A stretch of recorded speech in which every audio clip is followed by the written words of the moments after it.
अतिथिगण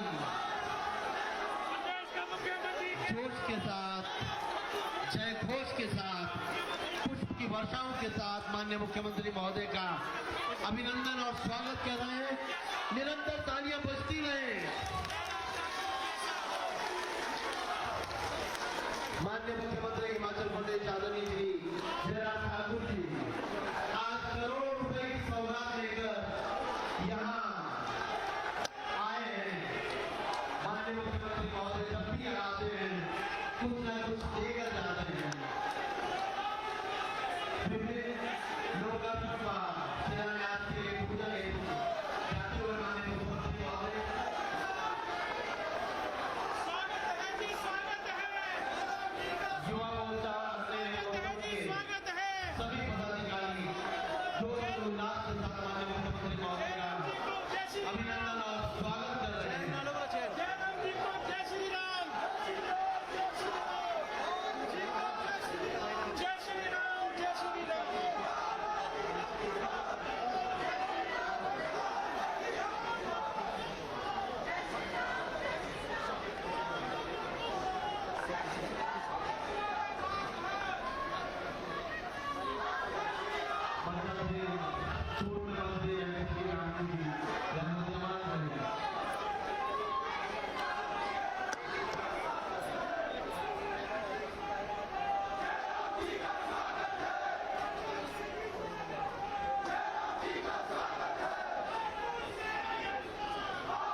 और स्वागत करें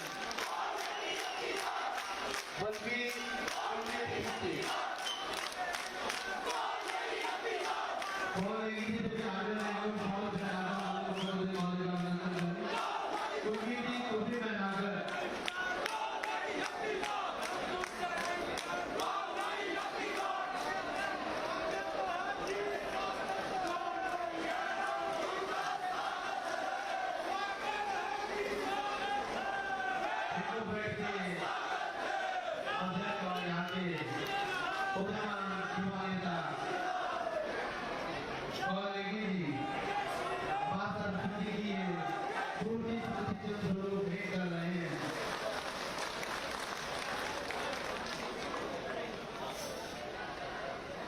माननीय मंत्री महोदय को रामपुर एक बहुत ही दुर्लभ कौन लेंगे जी माननीय मुख्यमंत्री महोदय को रामपुर तब और अब रामपुर की प्रगति को दर्शाती है तस्वीर ये छाया चित्र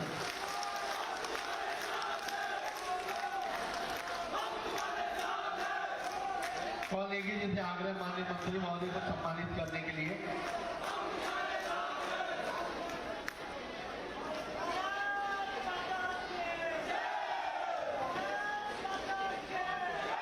नगर परिषद के सदस्य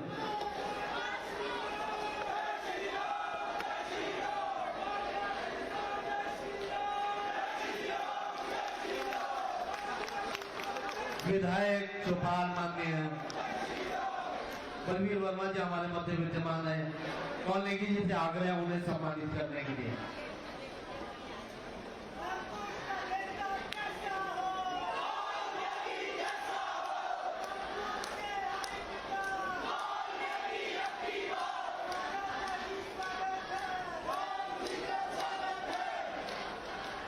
नगर परिषद के सदस्य माननीय मुख्यमंत्री महोदय को सम्मानित करेंगे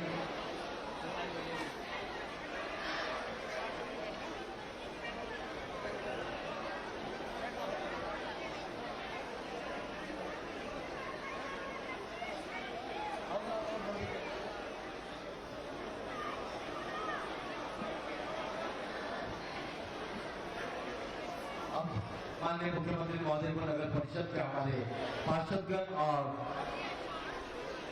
अन्य अधिकारीगण सम्मानित करें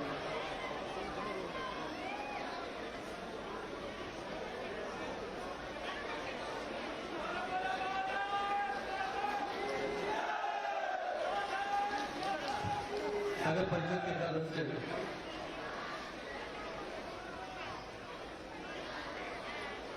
नगर परिषद के सभी सदस्य माननीय मंत्री महोदय को भी सम्मानित करें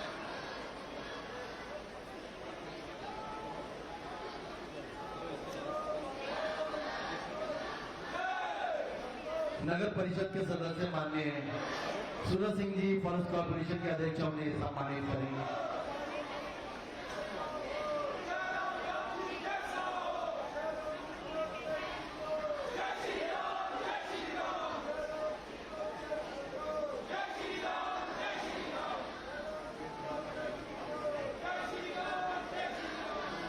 श्री कुलवीर फूल जी माननीय सूरज सिंह नेगी जी को सम्मानित करेंगे वाइस चेयरमैन फॉरेस्ट कॉर्पोरेशन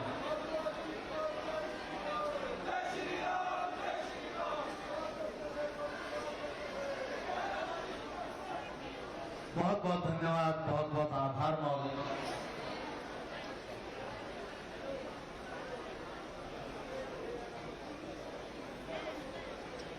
हमारा विनम्र आग्रह इंकोफेड के अध्यक्ष आदरणीय श्री कौन लेगी जी से वे माननीय मुख्यमंत्री महोदय मंचा सिंह सभी अतिथियों का और आप सभी का अभिनंदन और स्वागत करें श्री कौन लेगी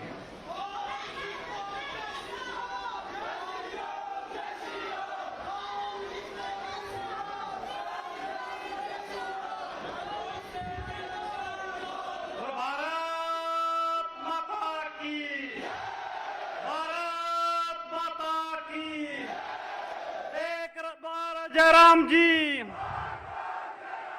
एक बार जयराम जी एक बार जयराम जी स्वागत है जी, स्वागत है। स्वागत है जी, स्वागत है।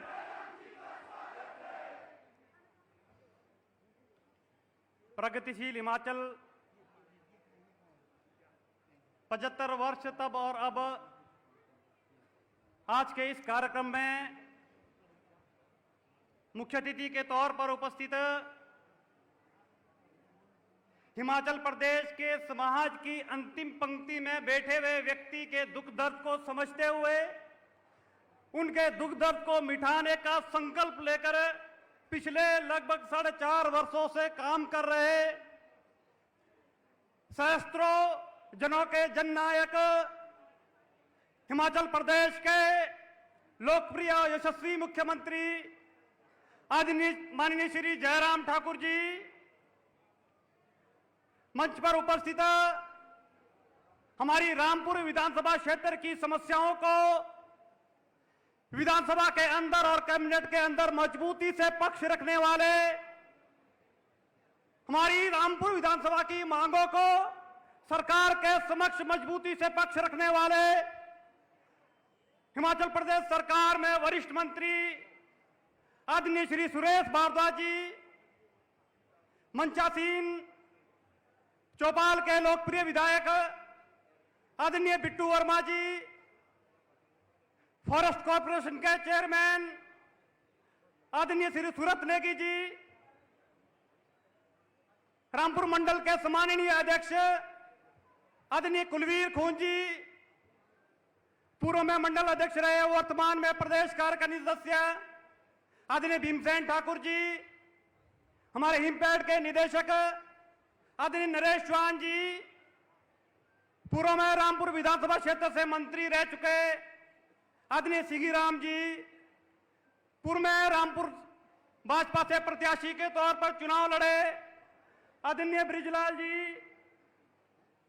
और पूर्व में प्रत्याशी रहे आदरणीय केवल राम भूषारी जी,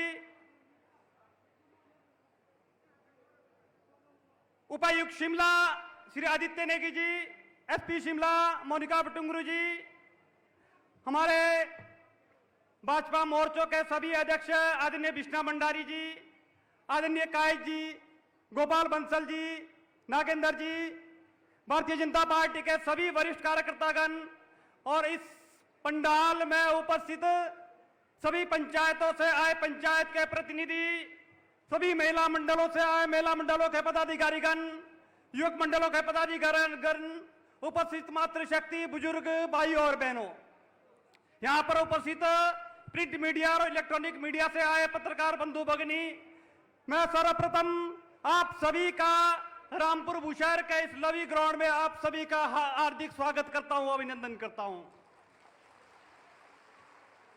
आज हमारे बीच एक ऐसा व्यक्तित्व मंच पर उपस्थित है जो समाज के हर वर्ग के गरीब, किसान, मजदूर, युवा, महिलाएं, ऐसे सभी वर्गों के उत्थान के लिए लगातार दिन रात मेहनत कर रहा है। पिछले 4.5 वर्षों का कार्यकाल हम देखेंगे, अगर कल्पना आप कर सकते हैं कि जो हमारे गरीब मजदूर वर्ग है उसके लिए किस प्रकार की योजनाओं के माध्यम से आज सरकार द्वारा लाभ देने का काम किया जा रहा है, मुझे लगता है कि यह सभी देन अगर कहीं है तो माननीय जयराम ठाकुर जी के नेतृत्व में वो सभी कुछ हो रहा है। मित्रों, एक एक योजनाओं को अगर देखेंगे, एक एक योजनाओं को अगर हम देखेंगे तो उस योजनाओं में समाज के अंतिम पंक्ति में जो बैठा हुआ व्यक्ति है उसको ध्यान में रखकर यह योजनाएं बनाई गई है। मित्रों, मैं बहुत ज्यादा नहीं कहूंगा, केवल रामपुर विधानसभा क्षेत्र की बात करूंगा कि जिन योजनाओं के माध्यम से रामपुर विधानसभा क्षेत्र के लोगों को लाभ मिला है, तो एक एक योजनाओं को हम अगर देखेंगे तो मुझे लगता है कि आज रामपुर विधानसभा क्षेत्र की कोई भी परिवार ऐसा नहीं बचा होगा जो सरकार की योजनाओं से लाभ नहीं मिल रहा है जिन्हें। अगर जल जीवन मिशन में हम देखें तो 16,000 से अधिक लोगों को नल और पानी पहुंचाने का काम जल जीवन मिशन के तहत हुआ है। किसान निधि के रूप में हम देखेंगे तो 12,000 से अधिक किसानों को 6,000 की राशि उनके अकाउंट में हर वर्ष आ रही है। ऐसे हिमकेयर योजना के माध्यम से हम देखेंगे तो लगभग 3,458 लोगों ने हिमकेयर योजना के माध्यम से आज फ्री में 5 लाख का मुफ्त में इलाज किया है।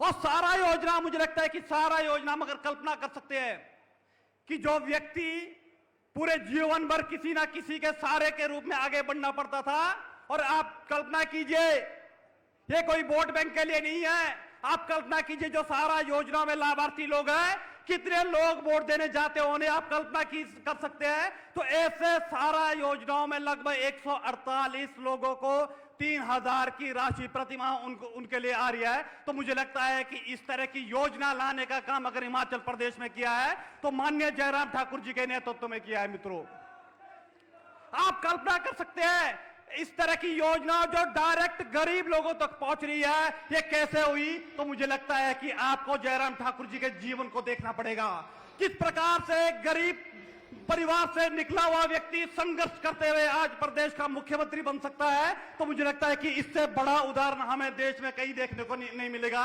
और माननीय जयराम ठाकुर जी है एक एग्जाम्पल के रूप में भी, गरीब व्यक्ति भी प्रदेश का मुख्यमंत्री बन सकता है, जो साकार करके आपने दिखाया है माननीय मुख्यमंत्री महोदय। माननीय मुख्यमंत्री महोदय, रामपुर की जनता आपका कर्जदार रहेगी। आज हम आजादी का 75 वर्ष मना रहे हैं। पिछले 4 वर्ष को अगर छोड़ेंगे, 4 वर्ष और 70 वर्षों की अगर तुलना हम करेंगे तो जमीन आसमान का फर्क रामपुर में हमें देखने को मिलेगा। ऐसे बड़ी बड़ी सौगातें आपके माध्यम से रामपुर विधानसभा क्षेत्र के लिए आई है। एक ही विधानसभा क्षेत्र में 2-2 पीडब्ल्यूडी के डिवीजन खोलना, मुझे लगता है कि ये बहुत ही कम विधानसभा क्षेत्र के लिए है। और आपने ननकड़ी के अंदर, जो ननकड़ी के लोगों की बहुत बड़ी समस्या थी, सड़कों की समस्या थी, सड़कों की हालत ठीक नहीं है, आपने कहा कि इसका स्थायी समाधान देंगे, और स्थायी समाधान हम पीडब्ल्यूडी का डिवीजन खोलकर हम देंगे। और आपने घोषणा की और कैबिनेट से मंजूरी मिली है, और बहुत ही जल्द आपके सहयोग से, आपके आशीर्वाद से ननकड़ी में एक्सिन बैठेगा और खोलीघाट में एसडीओ बैठेगा। और मुझे लगता है कि आने वाले समय में ननकड़ी के सड़कों की हालत सुधरेगी। माननीय मुख्यमंत्री महोदय, आपने बहुत बड़ी सौगात ननकड़ी के लिए दी है। और एक ही विधानसभा क्षेत्र में 2-2 उप तहसील देना, पिछले दिनों जब आप आए थे तो आपने घोषणा की थी कि ज्यूरी में उप तहसील और थैलीचट्टी में उप तहसील की घोषणा की थी, और आपके आशीर्वाद से बहुत ही जल्द कैबिनेट से मंजूरी मिलने वाली है। और वहां के लोगों के लिए मुझे लगता है कि जो दूर दूर से अपने छोटे छोटे कागज बनाने के लिए ननकड़ी जाना पड़ता था, रामपुर आना पड़ता था, मुझे लगता है कि उनके घर द्वार पर भी ऐसे छोटे छोटे कागज कार्रवाई करने के लिए मुझे लगती है बहुत बड़ी सुविधा उस क्षेत्र के लिए मिली है।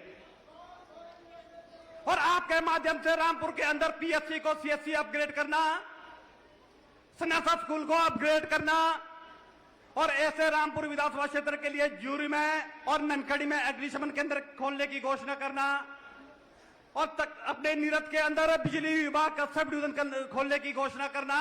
और मुझे लगता है कि जो पिछले 25 वर्षों से इस क्षेत्र के लोग डिमांड कर रहे थे कि रामपुर विधानसभा क्षेत्र के अंदर शिंगड़ा में संस्कृत कॉलेज बनना चाहिए, और संस्कृत कॉलेज की घोषणा आपने इसी पंडाल से की। और पिछले दिनों जब कैबिनेट की बैठक हुई तो कैबिनेट में उसकी स्वीकृति भी आपके माध्यम से हुई। मैं यहाँ के समझ जनता की ओर से आपका हार्दिक आभार प्रकट करते हैं, बहुत बहुत धन्यवाद प्रकट करते हैं।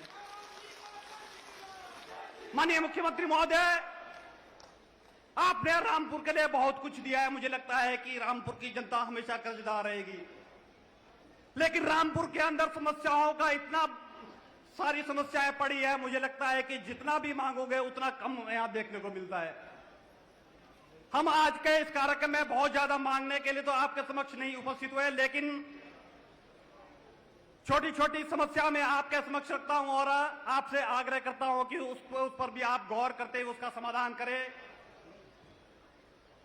हमारा रामपुर ऐसे 3 डिस्ट्रिक्टों का केंद्र है मुख्यमंत्री महोदय, साथ में कुल्लू है, हमारा मंडी एडजॉइनिंग है, किन्नौर है, शिमला एरिया है, और ये सतान एक केंद्र में है।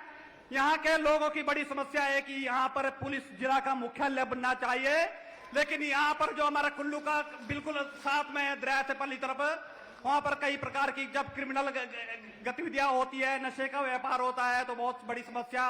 यहाँ के पुलिस विभाग को भी आती है, क्योंकि जब वहां जाता है तो कुल्लू डिस्ट्रिक्ट में पड़ता है। और यहाँ के लोगों की समस्या है कि अगर यहाँ पर रामपुर में पुलिस का जिला मुख्यालय बनेगा तो बहुत बड़ा समाधान होगा। जो नशे के बहुत तस्करी यहाँ पर इस क्षेत्र में बढ़ रही है, मुझे लगता है कि कहीं ना कहीं रुकावट आने वाले समय में यहाँ पर होगी। इस तरह की अपेक्षा, इस तरह की मांग यहाँ के लोगों की आपसे है माननीय मुख्यमंत्री महोदय।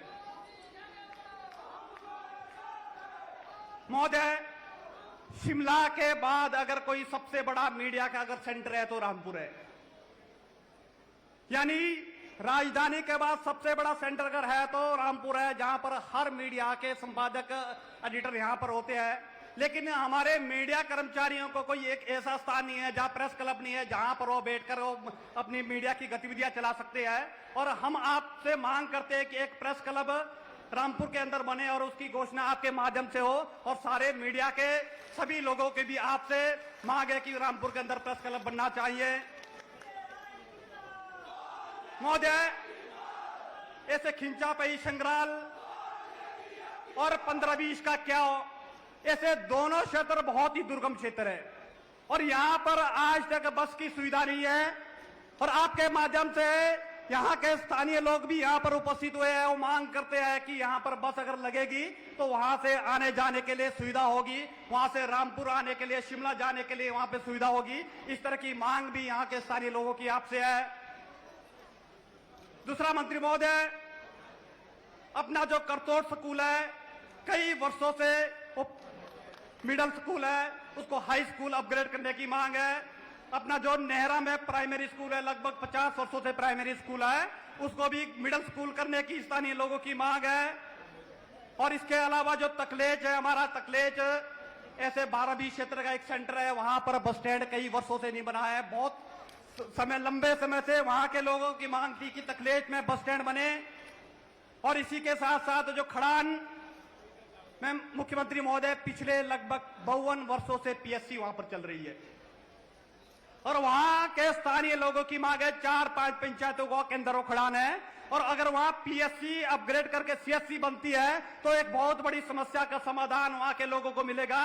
और इस तरह की मांग भी हम आपसे करते हैं। इसके अलावा एक गहान में बहुत पुराना पशु औषधालय है, उसमें भवन नहीं है, भवन निर्माण का कार्य भी जल्दी से हो, इस तरह की अपेक्षा, इस तरह का आग्रह हम आपसे करते हैं। और बहुत ज्यादा मांगे तो बहुत ज्यादा है मुख्यमंत्री महोदय, लेकिन आपने इतना कुछ दिया है रामपुर के लिए, मुझे लगता है कि कुछ मांगों को मैंने इस मंच से व्याख्यान नहीं किया है। और बहुत सारी मांगे स्थानीय लोगों की यहाँ पर है। आने वाले समय में माननीय मुख्यमंत्री के महोदय के समक्ष सभी मांगों को हम प्रमुखता से रखेंगे।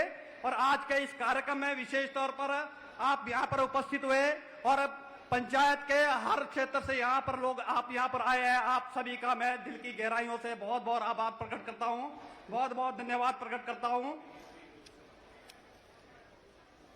और आने वाले समय में मंत्री महोदय, रामपुर विधानसभा क्षेत्र एक ऐसा क्षेत्र है जहां पर कभी भाजपा का विधायक चुनकर विधानसभा नहीं पहुंचा है। आज रामपुर की तमाम जनता विकास के साथ चलना चाहती है, जो काम करेगा उसको वोट देंगे, इस तरह की आवाज रामपुर के हर गांव से आज निकल रही है। और आज आपने रामपुर के लिए जो काम किया है, रामपुर के लिए जो बड़ी बड़ी सौगात आपने दी है, उसके आधार पर रामपुर जरूर बदलेगा। आपने जो एक नारा दिया है कि रिवाज बदलेंगे, सरकार नहीं रिवाज बदलेंगे, और रामपुर से भी रिवाज बदलने की वहां की यहाँ पर जो तमाम महिलाएं यहाँ पर उपस्थित है, यह रामपुर में रिवाज बदलने की एक वाहक बनेंगे। और इतनी बात कहते हुए मैं आज के इस कार्यक्रम माननीय मुख्यमंत्री महोदय यहाँ पर उपस्थित हुए, माननीय मंत्री महोदय यहाँ पर उपस्थित हुए, तमाम गणमान्य अतिथिगण यहाँ पर उपस्थित हुए और सभी विभागों के अधिकारी भी यहाँ पर उपस्थित है, आप सभी का मैं दिल की गहराइयों से धन्यवाद प्रकट करता हूँ, आभार प्रकट करता हूँ। जय हिंद, जय भारत। बहुत बहुत धन्यवाद आदरणीय श्री कौलनेगी जी। युवा नेता ओजस विचार, आपका बहुत बहुत आभार। सभी मोर्चों के अध्यक्ष माननीय मुख्यमंत्री महोदय को एक भव्य माला आप पहनाकर उनका स्वागत करेंगे। सभी मोर्चों के अध्यक्ष।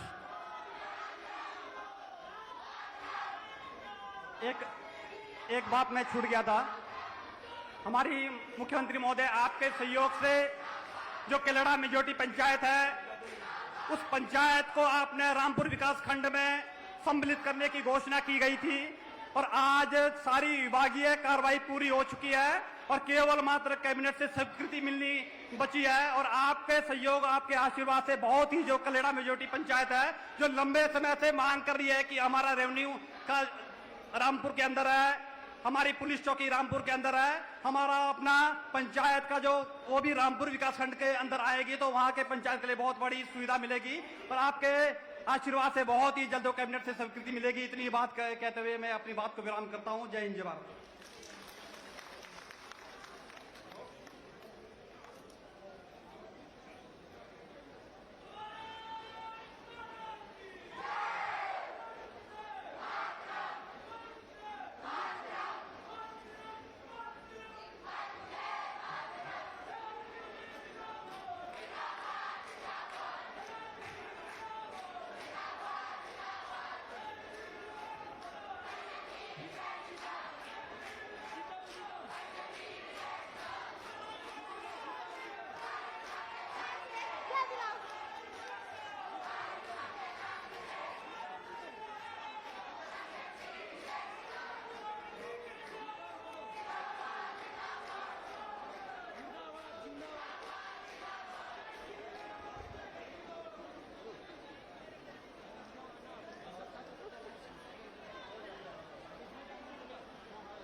सभी का आगाध प्रेम माननीय मुख्यमंत्री महोदय के प्रति विनम्र आग्रह माननीय शहरी विकास आवास नगर नियोजन संसदीय कार्य विधि एवं सहकारिता मंत्री आदरणीय सुरेश भारद्वाज जी से हम सभी का मार्गदर्शन करने के लिए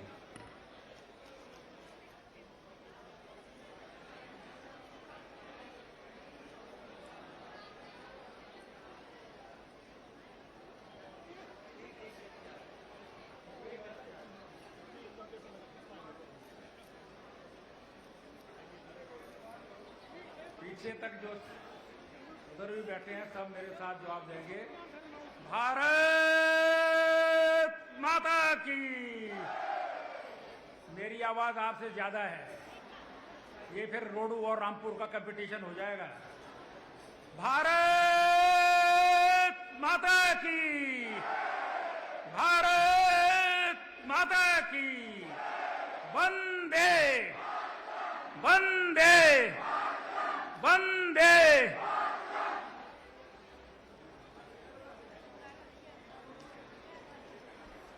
प्रगतिशील हिमाचल प्रदेश,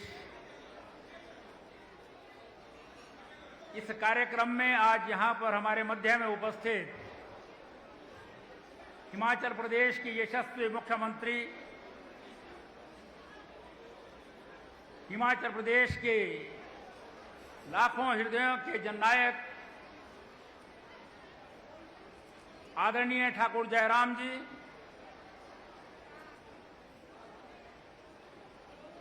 इस कार्यक्रम में हमारे साथ यहां पर उपस्थित चौपाल विधानसभा क्षेत्र से दूसरी बार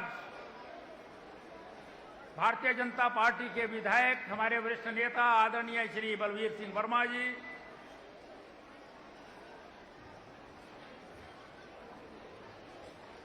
वन निगम के हमारे वाइस चेयरमैन आदरणीय श्री सूरत नेगी जी,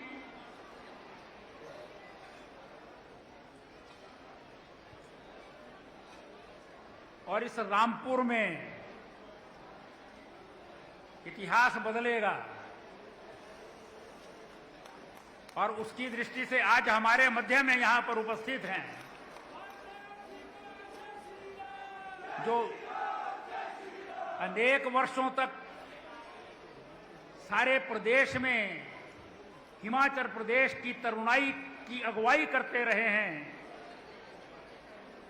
और अब वो हमारे हिमकोफेड के चेयरमैन हैं और रामपुर के हमारे युवा नेता आदरणीय श्री कौल सिंह नेगी जी,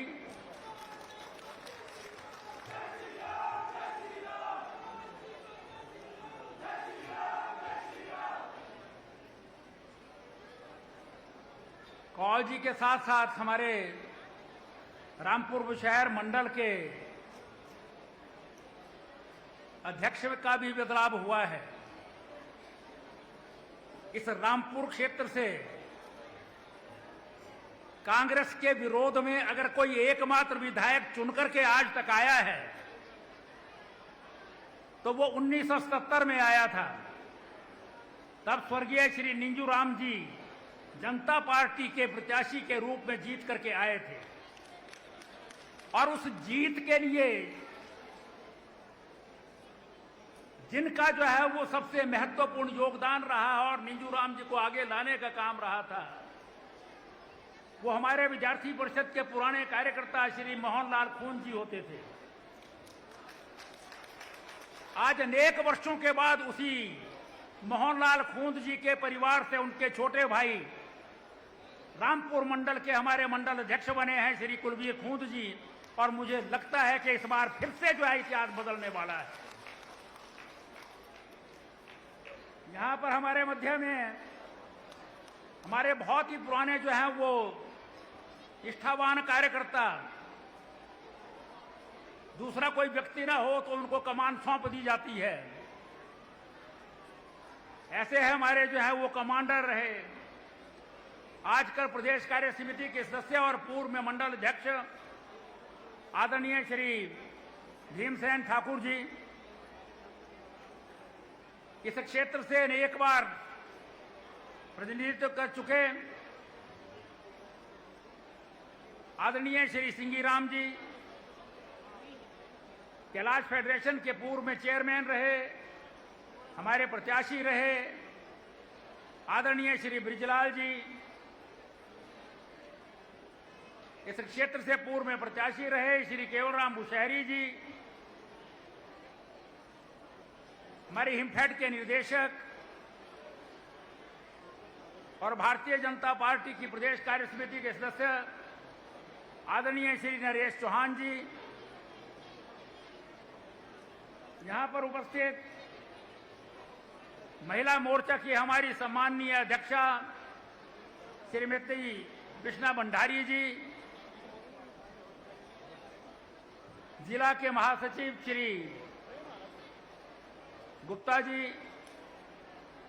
यहां उपस्थित अन्य सभी नगर परिषद के हमारे पार्षदगण, पंचायती राज संस्थाओं के हमारे सभी प्रतिनिधि, पंचायत के प्रधान, पंचायत समिति के चेयरमैन, वाइस चेयरमैन, दूर दराज के इलाके से आए हुए उपस्थित भाइयों एवं बहनों, 15 अप्रैल 1948 को ये भारत का एक छोटा सा राज्य हिमाचल प्रदेश अस्तित्व में आया था। 4 जिले थे जिसमें एक महासू जिला था और रामपुर उस महासू जिला की एक तहसील थी। सूरत जी जहां से आते हैं किन्नौर जिला, वो अब जिला है, उस समय वो चीनी सब तहसील होती थी।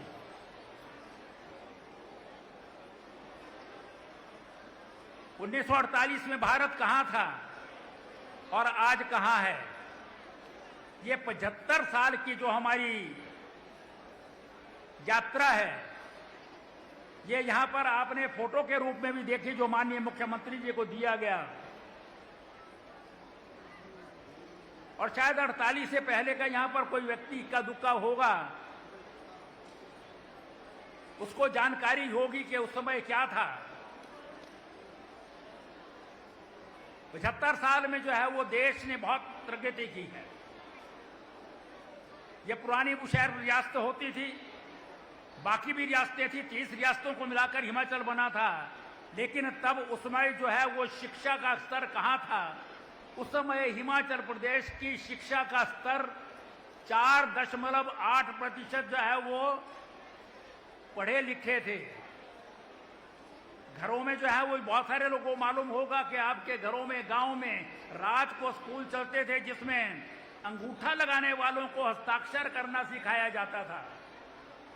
लेकिन आज हिमाचल प्रदेश इतने सालों के बाद जो है वो इसकी साक्षरता दर 4.8 से बढ़कर के आज जो है वो 100% हो गई है, 100% हो गई है, तो अंदाजा लगा सकते हैं कि हिमाचल पहले कहां था और आज कहां है। आज तो कल क्या था, आज जो है वो होना चाहिए। दूसरे के विधानसभा क्षेत्र में जो है वो कहां पर थे, हम वहां आगे बढ़ रहे हैं, तो हम यहां पर पीछे क्यों रह गए हैं। इस बात के लिए जो है वो आज कंपटीशन जो है वो हमारा होता है। और इसी को ध्यान में रखते हुए हिमाचल प्रदेश के हमारे सम्माननीय मुख्यमंत्री जी ने ये प्रगतिशील हिमाचल प्रदेश, 75 साल का हिमाचल प्रदेश, इसके निमित्त इन कार्यक्रमों का आयोजन किया है। और इन कार्यक्रमों में जो है वो हम जहां अपनी एग्जीबिशन देखते हैं उसमें कहां से कहां पहुंचे हैं हम। जहां पहले 250 किलोमीटर सड़कें थी, आज जो है बढ़कर के 40,000 किलोमीटर सड़कें हो गई हैं। इन सब चीजों को देखते हुए जो है वो हम आगे बढ़ रहे हैं। लेकिन जैसे मैंने पहले कहा कि 1977 में कांग्रेस के सिंबल के अतिरिक्त किसी सिंबल पर रामपुर की जनता ने मोहर लगाई थी। बाकी तो जो अंग्रेज राजाओं के राज में होता था उससे कोई उलट आज तक नहीं हो सका। लेकिन इस बार बहुत सारी चीजें नई होने वाली हैं, क्योंकि माननीय मुख्यमंत्री जी ने जब 5 साल पहले जो है वो सरकार संभाली थी, उससे पहले जो है वो टोपियों की राजनीति होती थी, हरी टोपी लाल टोपी, बदला बदली की राजनीति होती थी, ऊपर नीचे की राजनीति होती थी। जो पहला काम एक साधारण परिवार में पैदा हुए, गरीब के परिवार में पैदा हुए मुख्यमंत्री ने जो किया, हिमाचल प्रदेश को सारे को एक कर दिया, सारी पुरानी राजनीति जो है वो समाप्त कर दी। ये सबसे बड़ा जो है बदलाव किया। और आज जो है एक सबसे बड़ा बदलाव और होने वाला है। 1990 के बाद हम जो है वो 1985 से 5 साल में एक सरकार, 5 साल में दूसरी सरकार, जो अपने आप को कहते हैं 5 बार मुख्यमंत्री बने, वो भी कभी दूसरी बार रिपीट नहीं हो सके। एक बार जीतते थे, दूसरी बार हारते थे। लेकिन इस बार पहली बार इतिहास बदलने वाला है, जब हमारे माननीय मुख्यमंत्री आदरणीय जयराम ठाकुर जी के नेतृत्व में हिमाचल प्रदेश में जो है वो सरकार जो है वो बदलने वाली है। उसमें हमारा रिवाज बदलने वाला है। सरकार भी वैसी रहेगी, मुख्यमंत्री भी वैसा रहेगा, और केवल मात्र रिवाज बदलेगा। और रिवाज ये है कि 5 साल में नहीं, अगली सरकार भी आदरणीय ठाकुर जयराम जी की ही बनेगी। और इसके लिए मेरा आपसे निवेदन है कि सारा हिमाचल प्रदेश एक तरफ चलता है, सारा हिमाचल प्रदेश एक साथ चलता है। रामपुर को भी साथ चलना चाहिए इस बार। मुझे लगता है कि हमारे, अगर मैं ये बोलूंगा कि बहुत जो हमारे महासू जिला का, शिमला जिला का आज जो है वो बहुत बड़ा बजट जो है वो जो खर्च होता है, वो जितना ज्यादा जो है वो रामपुर पर हो रहा है, कभी किसी राजा महाराजा ने यहां पर नहीं दिया आज तक का बजट। ये शायद आप लोगों को मालूम होगा इस बात का। और माननीय मुख्यमंत्री जी जितनी बार आए, कभी इन्होंने जो है वो कोई मांग की, उसको पूरा ना किया हो, आज तक कभी ऐसा हुआ नहीं। हमने ज्योरी कॉलेज जो है वो रोक दिया था, लेकिन माननीय मुख्यमंत्री जी ने ज्योरी कॉलेज भी पिछली कैबिनेट में जो है वो अप्रूव कर दिया है। अब ज्योरी में भी जो है वो आपका कॉलेज जो है चलना प्रारंभ कर देगा। माननीय मुख्यमंत्री जी को जो है शिमला में डिमांड की गई कि संस्कृत कॉलेज होना चाहिए, माननीय मुख्यमंत्री जी ने संस्कृत कॉलेज भी जो है यहाँ पर प्रारंभ कर दिया। ऐसी कौन सी डिमांड है जो यहाँ पूरी हुई? ननखरी में डिवीजन बना दिया पीडब्ल्यूडी का, खोड़ी घाट में सब डिवीजन बना दिया, और अब जो है वो बहुत सारी जो है उप तहसीलें बना दी। जहाँ केवल एक जो है सब तहसील या तहसील होती थी, बहुत बड़ी संख्या में जो है यहाँ पर जो है वो प्रोजेक्ट जो है वो प्रारंभ हो रहे हैं। तो इन सब चीज़ों को ध्यान में रखते हुए, और फिर साथ ही साथ ऐसी चीज़ों को, यहाँ इतनी मेरी बहनें माताएं आई हैं, अब किराया इन माताओं बहनों को जो है जो हमको देना पड़ता है उससे आधा देना पड़ता है। आपको पता है ना, आधा देते हैं आप लोग। सब महिलाएं जो है आई है वो आधे किराए पर जो है चलेंगी। बिजली का बिल जो है वो सारे रामपुर शहर में 1,37,000 कंज्यूमर हैं, लेकिन उसमें से 1,04,000 को लोगों को जो है वो जीरो बिल आ रहा है, क्योंकि 125 यूनिट बिजली जो है वो माननीय जयराम ठाकुर जी ने माफ कर दी है। अब कोई घर ऐसा नहीं रहेगा जहां पर पेंशन नहीं मिलती है।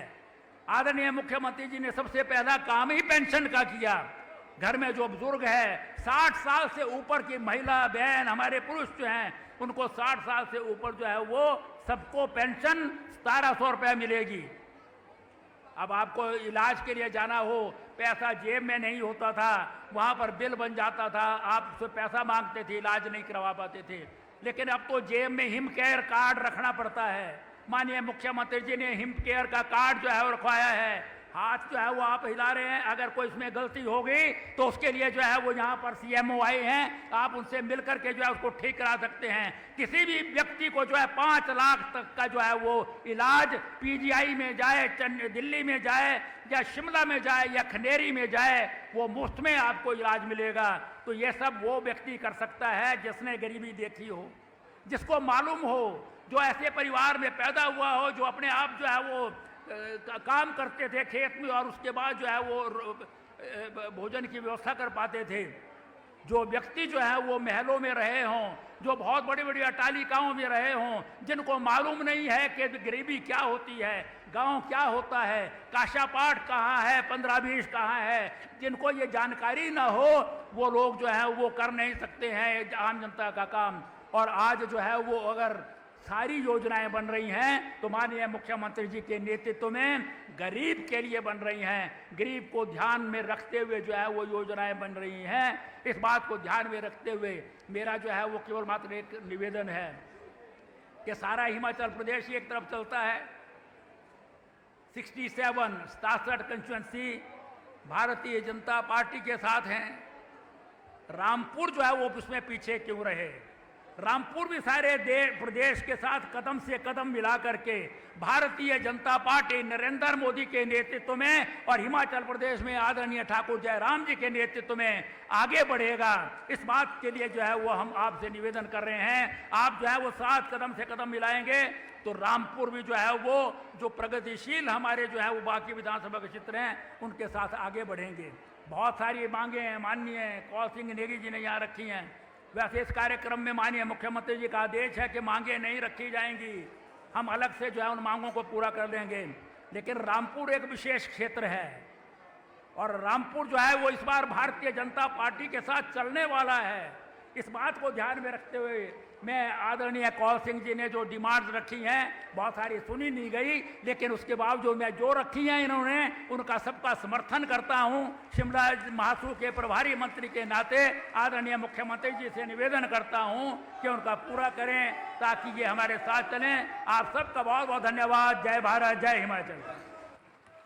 बहुत बहुत धन्यवाद माननीय शहरी विकास, आवास, नगर नियोजन, संसदीय कार्य, विधि एवं सहकारिता मंत्री आदरणीय श्री सुरेश भारद्वाज जी।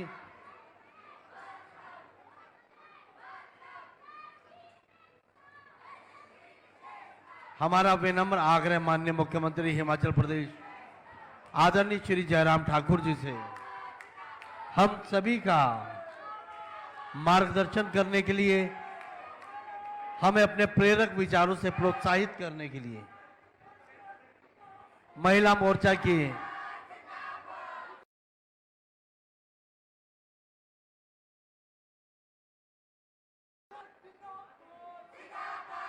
माननीय मुख्यमंत्री महोदय को सम्मानित कर रही है महिला मोर्चा की अध्यक्षा विश्वनाथ ठाकुर भंडारी जी और सभी महिलाएं।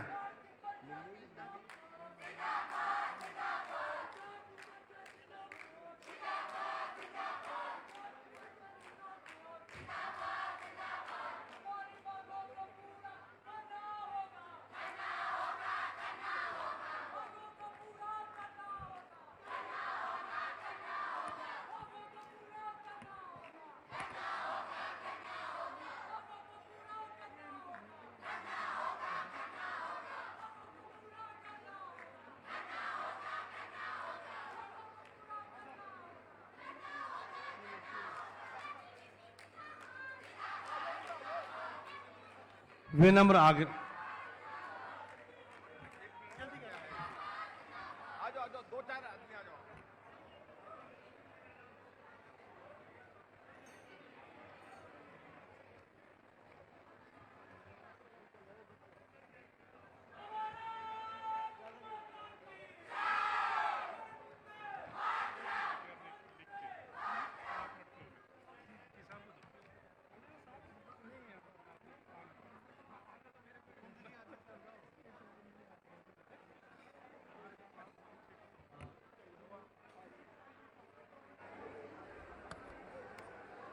Hello hello hello.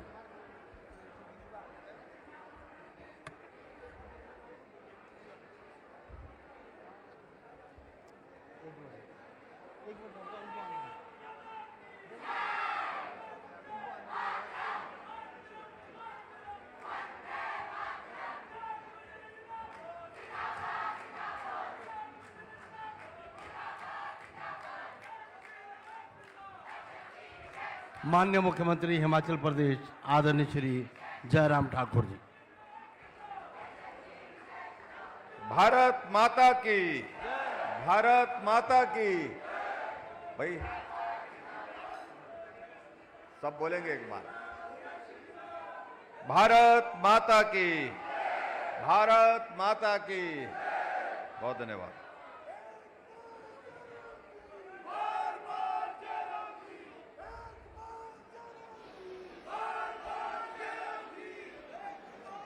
आज के इस हिमाचल प्रदेश के गठन के 75 वर्ष पूर्ण होने पर रामपुर विधानसभा क्षेत्र के इस समारोह में हमारे बीच में हिमाचल प्रदेश सरकार में शहरी विकास मंत्री, जिनके पास कानून का महकमा भी है, पार्लियामेंट्री अफेयर भी है, आदरणीय श्री सुरेश भारद्वाज जी। भाई एक मिनट, यहां जो बात कर रहे हैं सुनो सुनो सुनो, ये इनको सुनाई देता है क्या? हाँ, थोड़ा शांत हो जाइए भाई। हमारे बीच में चौपाल विधानसभा क्षेत्र के माननीय लोकप्रिय विधायक भाई बलवीर वर्मा जी, हमारे बीच में हमारे फॉरेस्ट कॉरपोरेशन के वाइस चेयरमैन श्री सूरत नेगी जी, और यहां इस विधानसभा क्षेत्र में आप सबके बीच में आपकी सेवा में कार्यरत जो हमारी हिमको फेड है उसके चेयरमैन के नाते भाई कौल नेगी जी, हमारे बीच में हिमाचल प्रदेश सरकार में पूर्व मंत्री रहे हमारे साथी सहयोगी आदरणीय श्री सिंघीराम जी, हमारे बीच में श्री केवल राम बुशहरी जी, हिमफेड के डायरेक्टर नरेश चौहान जी, हमारे साथी भाई ब्रिजलाल जी, मंडल के अध्यक्ष श्री कुलवीर खुंद जी, महिला मोर्चा की अध्यक्षा विष्णा भंडारी जी, पार्टी के हमारे साथी विजय गुप्ता जी, भीमसेन जी जो हमारे मंडल के पूर्व में अध्यक्ष रहे हैं, बहुत पुराने साथी हमारे, deputy commissioner Shimla, SP Shimla, विभागों के अन्य सभी अधिकारीगण और यहां उपस्थित सभी भाइयों बहनों, नौजवान साथी और पत्रकार मित्रों, एक बार फिर से आज रामपुर विधानसभा क्षेत्र में आप सबके दर्शन करने का सौभाग्य प्राप्त हुआ है और आप सबके दर्शन करने के साथ साथ मां भीमा काली का आशीर्वाद लेने का भी सौभाग्य प्राप्त हुआ है। और यहाँ के कार्यक्रम में जिस गर्मजोशी के साथ आप सब लोग यहाँ पर उपस्थित हुए, हमारा स्वागत अभिनंदन किया, उसके लिए मैं आप सबका बहुत बहुत आभार व्यक्त करता हूँ।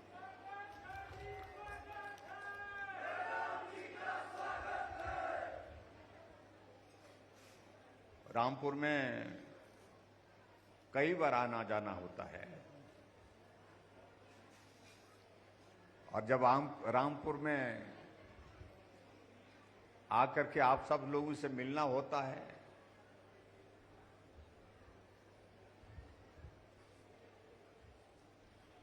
अपनेपन की अनुभूति होती है।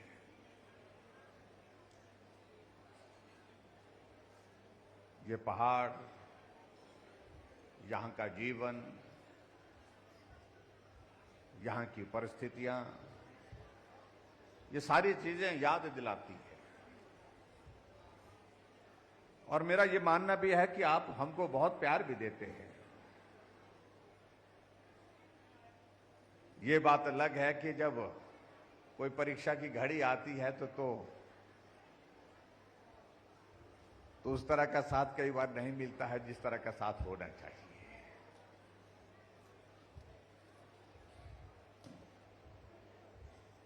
लोकतंत्र है, उसमें सबका अपना अपना अधिकार है अपने मत देने का, लेकिन मुझे लगता है कि कुछ बातें कह देनी चाहिए होती है, खरी बनना चाहे बुरी बनना। लेकिन हम आपको बहुत प्यार करते हैं, मैं ये कहता हूं, आप चाहे साथ दो चाहे ना दो, लेकिन रामपुर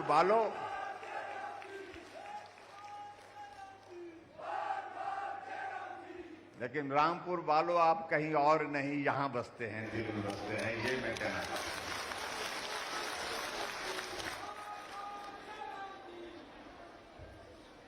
जब आते हैं तो स्वागत भी बड़ा जोरदार ढंग से होता है, कोई धक्का इधर भी लग जाता है, धक्का इधर भी लग जाता है, लेकिन पूरा तसल्ली से करते हैं आप लोग। और हम नेताओं की एक परिस्थिति ऐसी होती है, धक्का कितना जोर से भी लगे उनका धन्यवाद ही करना पड़ता है हमको।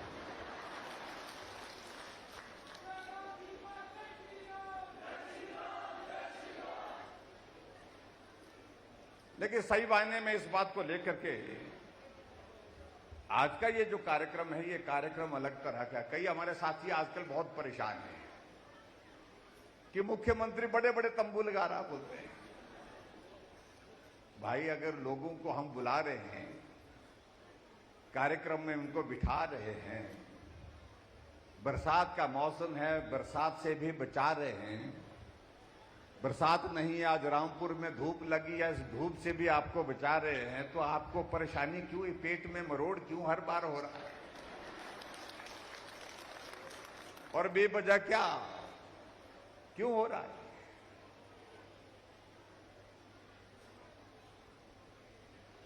या मुझसे पहले हमारे साथियों ने अपनी बात कही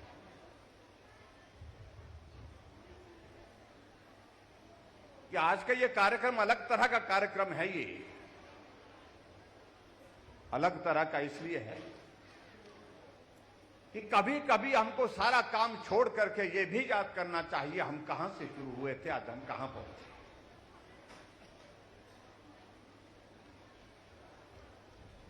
ये काम होते रहेंगे, जिंदगी चले जाएगी, काम खत्म नहीं होंगे, लेकिन जिंदगी में कभी कभी आपस में शांति में बैठ करके ठंडे दिमाग से सोच करके अपने पूर्व के इतिहास को, मुझे लगता है, उसका अवलोकन करना, ये मुझे लगता है कि बहुत आवश्यक है। हमारे देश के प्रधानमंत्री नरेंद्र मोदी जी ने देश की आजादी के 75 वर्ष बीत गए, हम पूरे देश भर में अमृत महोत्सव मना रहे हैं। उसके लिए एक नहीं अनेक कार्यक्रमों के आयोजन किए,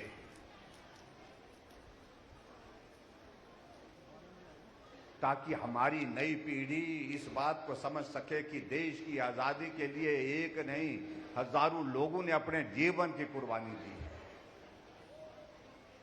ताकि हमारी नई पीढ़ी इस बात को समझ सके कि हम जहां से शुरू हुए थे स्वतंत्रता के पश्चात, आज हम इस यात्रा में कहां पहुंचे हैं और किन लोगों का योगदान रहा।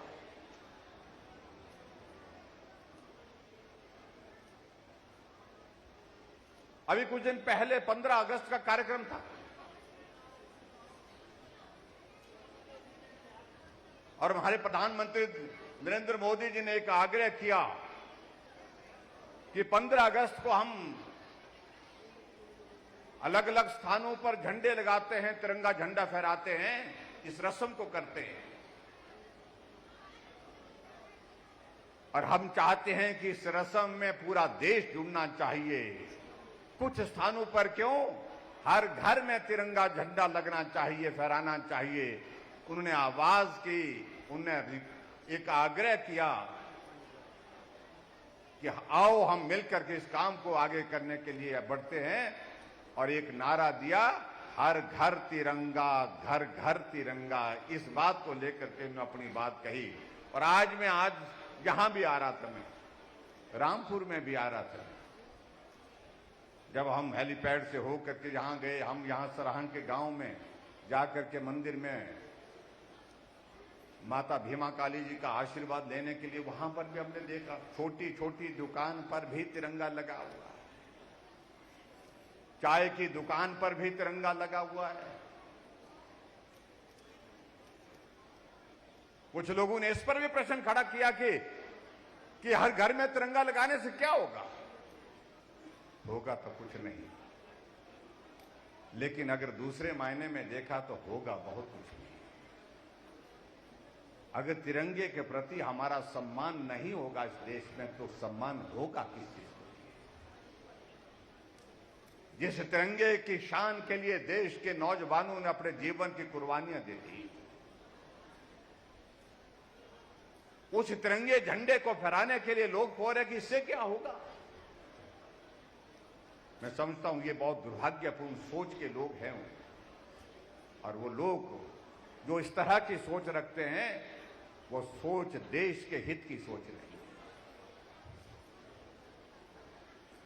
पूरा भारत एक जोश और जुनून के साथ खड़ा हो गया। कहां मिलेगा तिरंगा? कहा कि पोस्ट ऑफिस में मिलेगा, अगर पोस्ट ऑफिस में नहीं मिलेगा तो खादी भंडार में मिलेगा, और जाकर के बीडीओ के ऑफिस में मिलेगा, एसडीएम के ऑफिस में मिलेगा। आदमी निकल पड़ा घर से, निकल कर मुझे तिरंगा फहराना है, अपने घर में तिरंगा लगाना है। और लेकिन कुछ लोग प्रश्न खड़ा कर रहे। लेकिन मैं इस बात के लिए आप सबका आभार व्यक्त करता हूं, हिमाचल ने रिकॉर्ड किया। हिमाचल प्रदेश में हर घर तिरंगा फहराने में, गांव के सुदूर इलाके में, दूर इलाके में, पहाड़ी में एक घर है तो भी तिरंगा झंडा घर की छत पर लगाया। एक देश के लिए एक भावना, देश के लिए एक समर्पण, देश के लिए उन लोगों को याद करना, कुर्बानी की, उनके कुर्बानी को याद करना जिन्होंने जीवन अपना न्यौछावर किया। और इसीलिए भाई और बहनों, ये एक संयोग है, जब देश की आजादी के 75 वर्ष पूरे हुए हैं, तो हिमाचल प्रदेश के गठन के भी 75 वर्ष पूरे हुए। और 75 वर्ष के इस कालखंड में आपने यहां डॉक्यूमेंट्री देखी होगी, हमसे पहले आने से पहले जो भी मुख्यमंत्री हिमाचल प्रदेश में रहे, हम उन सब का जिक्र किया है। डॉक्टर वाईएस परमार का भी जिक्र किया है। वो किसी भी पार्टी के होंगे, लेकिन प्रदेश के मुख्यमंत्री रहे और हिमाचल निर्माता के नाते उनको जाना जाता है, पहचाना जाता है। वीरभद्र सिंह जी रहे, एक बार नहीं अनेक बार रहे। श्री शांता कुमार जी रहे, श्री प्रेम कुमार धूमल जी रहे, ठाकुर रामलाल जी रहे, मुझसे पहले 5 मुख्यमंत्री रहे। हमने अपनी डॉक्यूमेंट्री में जिक्र करते हुए हिमाचल की उस विकास यात्रा में उनके लिए भी आभार व्यक्त किया है, उनका भी योगदान है। लेकिन जो प्रश्न हमसे पूछ रहे हैं कि जयराम आजकल कार्यक्रम करने जा रहा हुआ है, चला हुआ है। भाई और बहनों, कार्यक्रम करने के लिए चला हूं मैं, इसलिए चला हूं कि हिमाचल प्रदेश की 75 वर्ष की इस यात्रा में जिन लोगों का योगदान हिमाचल को आगे बढ़ाने में रहा है, मेरा एक मुख्यमंत्री होने के नाते ये दायित्व तो बनता है, जिम्मेवारी बनती है कि मैं उन सबको धन्यवाद करूं, उनका अभिनंदन करूं। आप सबके कारण हिमाचल यहां पर पहुंचा है आज, और आप सबका सहयोग यहीं तक नहीं, आगे भी हमको इसी प्रकार से चाहिए, ताकि हिमाचल आगे बढ़ता जाए, तेज गति से विकास की राह पर आगे एक मंजिल तक पहुंच सके।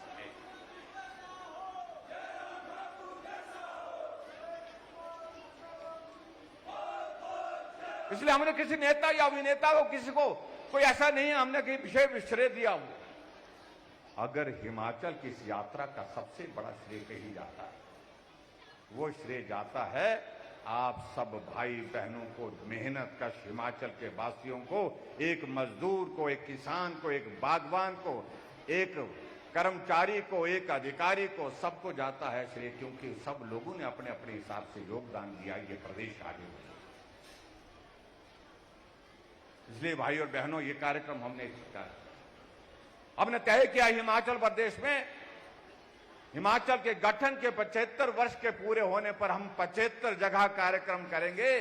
और वहां सार्वजनिक सभा में जाकर के लोगों का धन्यवाद करेंगे और धन्यवाद करने के साथ साथ आने वाले समय में हिमाचल को और आगे हमको बढ़ाना है, इसके लिए निवेदन करेंगे। तो क्या बुरा किया,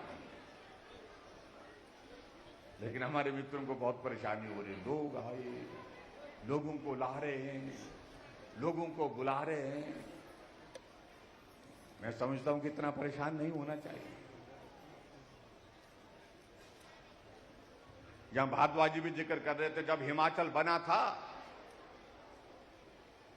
उस वक्त 288 किलोमीटर सड़कें थी हिमाचल प्रदेश में। आज 40,000 किलोमीटर सड़कें हैं। और 40,000 किलोमीटर सड़कों का अगर मैं जिक्र करूं तो मैं कभी भी इस बात के लिए आसान फरामोश नहीं हो सकता हूं।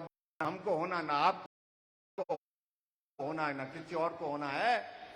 40,000 किलोमीटर सड़कें बनी हिमाचल प्रदेश में, उसमें 20,000 किलोमीटर से ज्यादा सड़कें प्रधानमंत्री ग्राम सड़क योजना के माध्यम से बनी, जिस योजना को अटल बिहारी वाजपेयी जी ने शुरू किया था 60,000 करोड़ की लागत।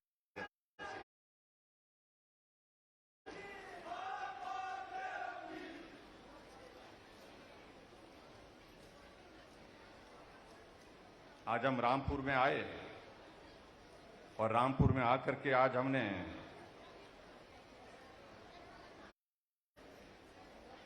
आपके यहां पर भी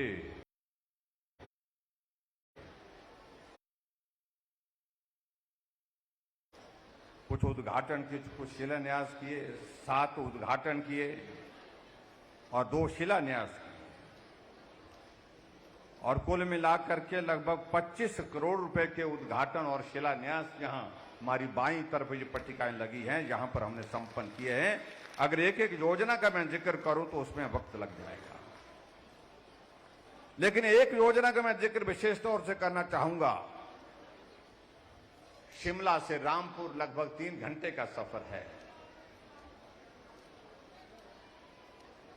बहुत सारे लोग बाहर से आकर के जाना चाहते हैं, देखना चाहते हैं, इस घाटी को देखना चाहते हैं। सुंदर घाटी है। रामपुर के लोगों को शिमला आना जाना हो सके, उस दृष्टि से हमने हिमाचल प्रदेश में जो है कुछ जगह हेलीपोर्ट बना करके ये शुरुआत की है। वहां पर हेली टैक्सी जाकर के लोगों को सेवाएं देंगे। और आज मुझे इस बात की खुशी है, 3 करोड़ 25 लाख की लागत से हमने रामपुर का हेलीपोर्ट बना करके तैयार किया और उस हेलीपोर्ट में बनाने के बाद उसका विधिवत हमने आज उसका उद्घाटन किया। इसके लिए मैं आप सबको बहुत बहुत बधाई देता हूं। लोग आ रहे हैं शिमला से, रामपुर आ रहे हैं, रामपुर से शिमला जा रहे हैं सीधे। 20 मिनट में शिमला से रामपुर और 20 मिनट में शिमला रामपुर से शिमला। और आने वाले समय में हमने केंद्र सरकार के समक्ष इस पक्ष को रखा है कि इस सेवा को रामपुर के साथ साथ में हमारे रिकांगपिओ के साथ भी जो है वो हमारे जो किन्नौर में, किन्नौर के लिए भी जोड़ा जाए। इस बात को भी हमने सुनिश्चित किया है और बहुत जल्दी मुझे पूरा भरोसा है कि ये किन्नौर के साथ भी कनेक्ट होगी ये फ्लाइट हमारी, ताकि आप लोगों को आने जाने की सुविधा हो। अभी जहां तक साथियों हमारे सरकार के कार्यकाल की बात है, कुछ लोग आते हैं, बात कहते हैं कि भाई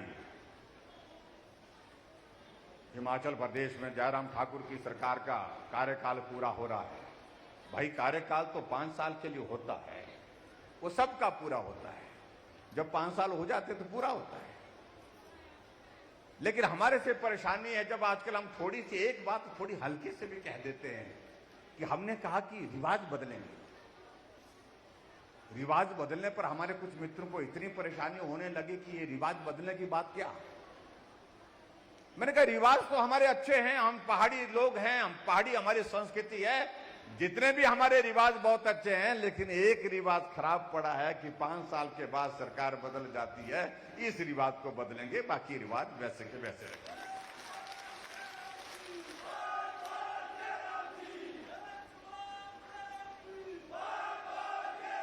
कुछ लोगों ने हमको टिप्पणी की कि बड़ा आया बोलता है कि रिवाज बदलने वाला, ये काम तो बड़े बड़े लोग भी नहीं कर पाएंगे। ये बड़े बड़े लोग कौन होते हैं मुझे पता नहीं। लोग तो लोग होते हैं, आदमी तो आदमी होता है, बराबर होता है। 2 इंच छोटा हो सकता है, 2 इंच लंबा हो सकता है, लेकिन बड़े बड़े आदमी का मतलब क्या? मैं ये कहना चाह रहा हूं कि कुछ लोगों के दिमाग में बात बैठ गई कि हम बड़े हैं, बाकी सब छोटे हैं। ये सोच अच्छी नहीं है, ये अच्छी सोच नहीं है, मैं कह सकता हूं। हम छोटे हैं, लेकिन छोटे होने का भी एक मजा है। मैं आपको बता रहा हूं, छोटे होने का भी एक आनंद है, और छोटे होकर के भी काम किए जा सकते हैं। इस बात को भी समझना पड़ेगा उनको कि छोटा आदमी गरीब परिवार का, मजदूर के परिवार का, वो हिमाचल प्रदेश के मुख्यमंत्री भी बन सकता है। ये जरूरी नहीं कि बड़े बड़े लोग ही वहां पर पहुंचेंगे।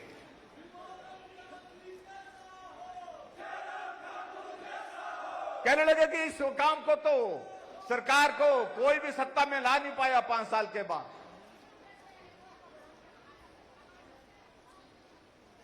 और मुझे कहा कि वो जयराम तो किस खेत की मूली है। मैं उनके शब्दों में नहीं जाना चाह रहा हूं। कहने लगे कि ये तो मुहावरा है। मैं कहा मुहावरा तो हम भी बोलेंगे तो बहुत खराब लगेगा भाई। ये छोटे बड़े की बातें मत करो।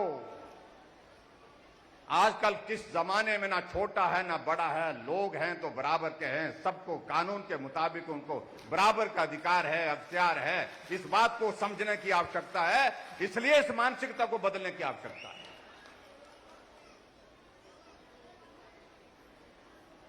या हमारे साथी कह रहे थे,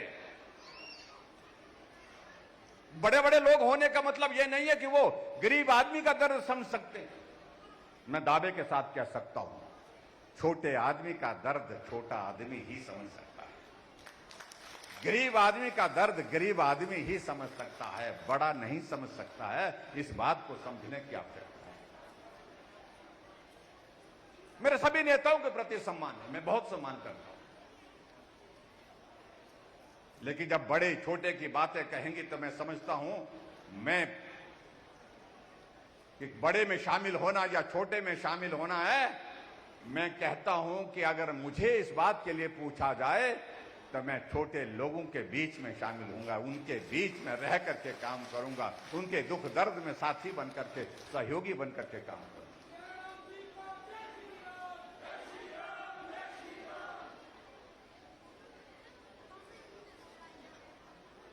हमें पूछा जाता कि क्या किया। मैं ये कहना चाह रहा हूं कि बुजुर्गों के लिए वो 4 लाख लोगों को पेंशन देते थे। ये छोटा आदमी जो बड़ा नहीं है, बहुत छोटा आदमी, मैं 7 लाख लोगों को पेंशन हिमाचल प्रदेश में दे रहा हूं। वो 4 लाख को देते थे। वो 400 करोड़ रुपए खर्च करते थे।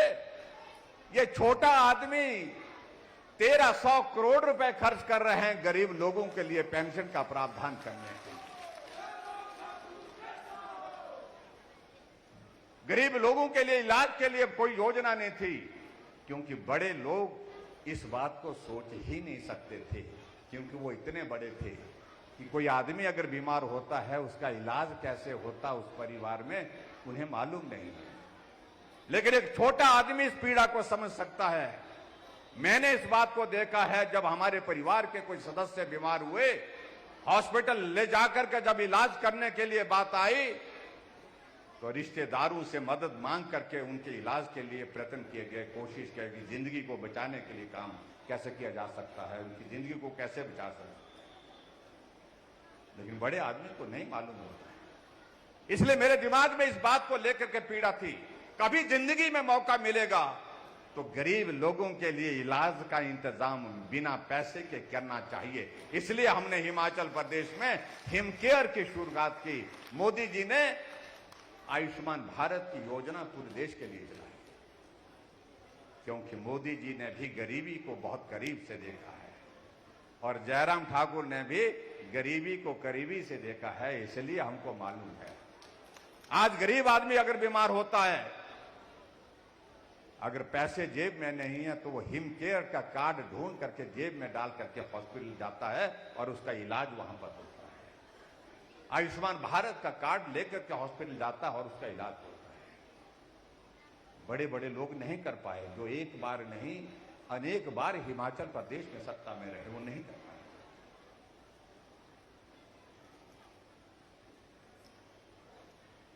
हमारे यहां पर साथियों ने बात कही कि हमने तो उन योजना के माध्यम से ऐसे लोग जो बिस्तर पर पड़े हैं किसी कारण से, उनके लिए भी सहारा योजना चलाई है। 20,000 ऐसे लोग हैं जो बिस्तर में पड़े हैं, जो अपनी जिंदगी में बिस्तर से उठ नहीं सकते हैं, जब तक जिंदा है बिस्तर पर ही रहेंगे। ऐसी बीमारी लग गई, किसी को ब्रेन हैमरेज हो गया, किसी को किडनी फेल हो गई, किसी को कैंसर की स्टेज 4 आ गई, किसी को एक्सीडेंट के कारण स्पाइनल कॉर्ड चले गई। ऐसे लोगों के लिए हमने 3,000 रुपए हर महीने का उनके खाते में डाल करके उनको मदद कर रहे हैं, उनकी सेवा कर रहे हैं। हम सेवा का भाव जानते हैं। एक आदमी गरीब है, उसको मदद करने का रास्ता कहां से निकल सकता है? ये गरीब आदमी का अनुभव होता है अपने जीवन का।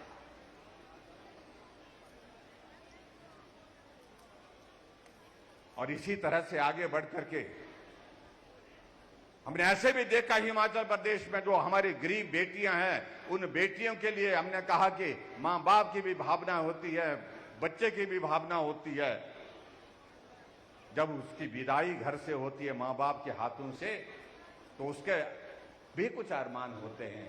हमने तय किया जो गरीब परिवार की बेटी है, जब जिस दिन उस बेटी की शादी होगी, हम उसके लिए 31,000 रुपए अपनी ओर से, सरकार की ओर से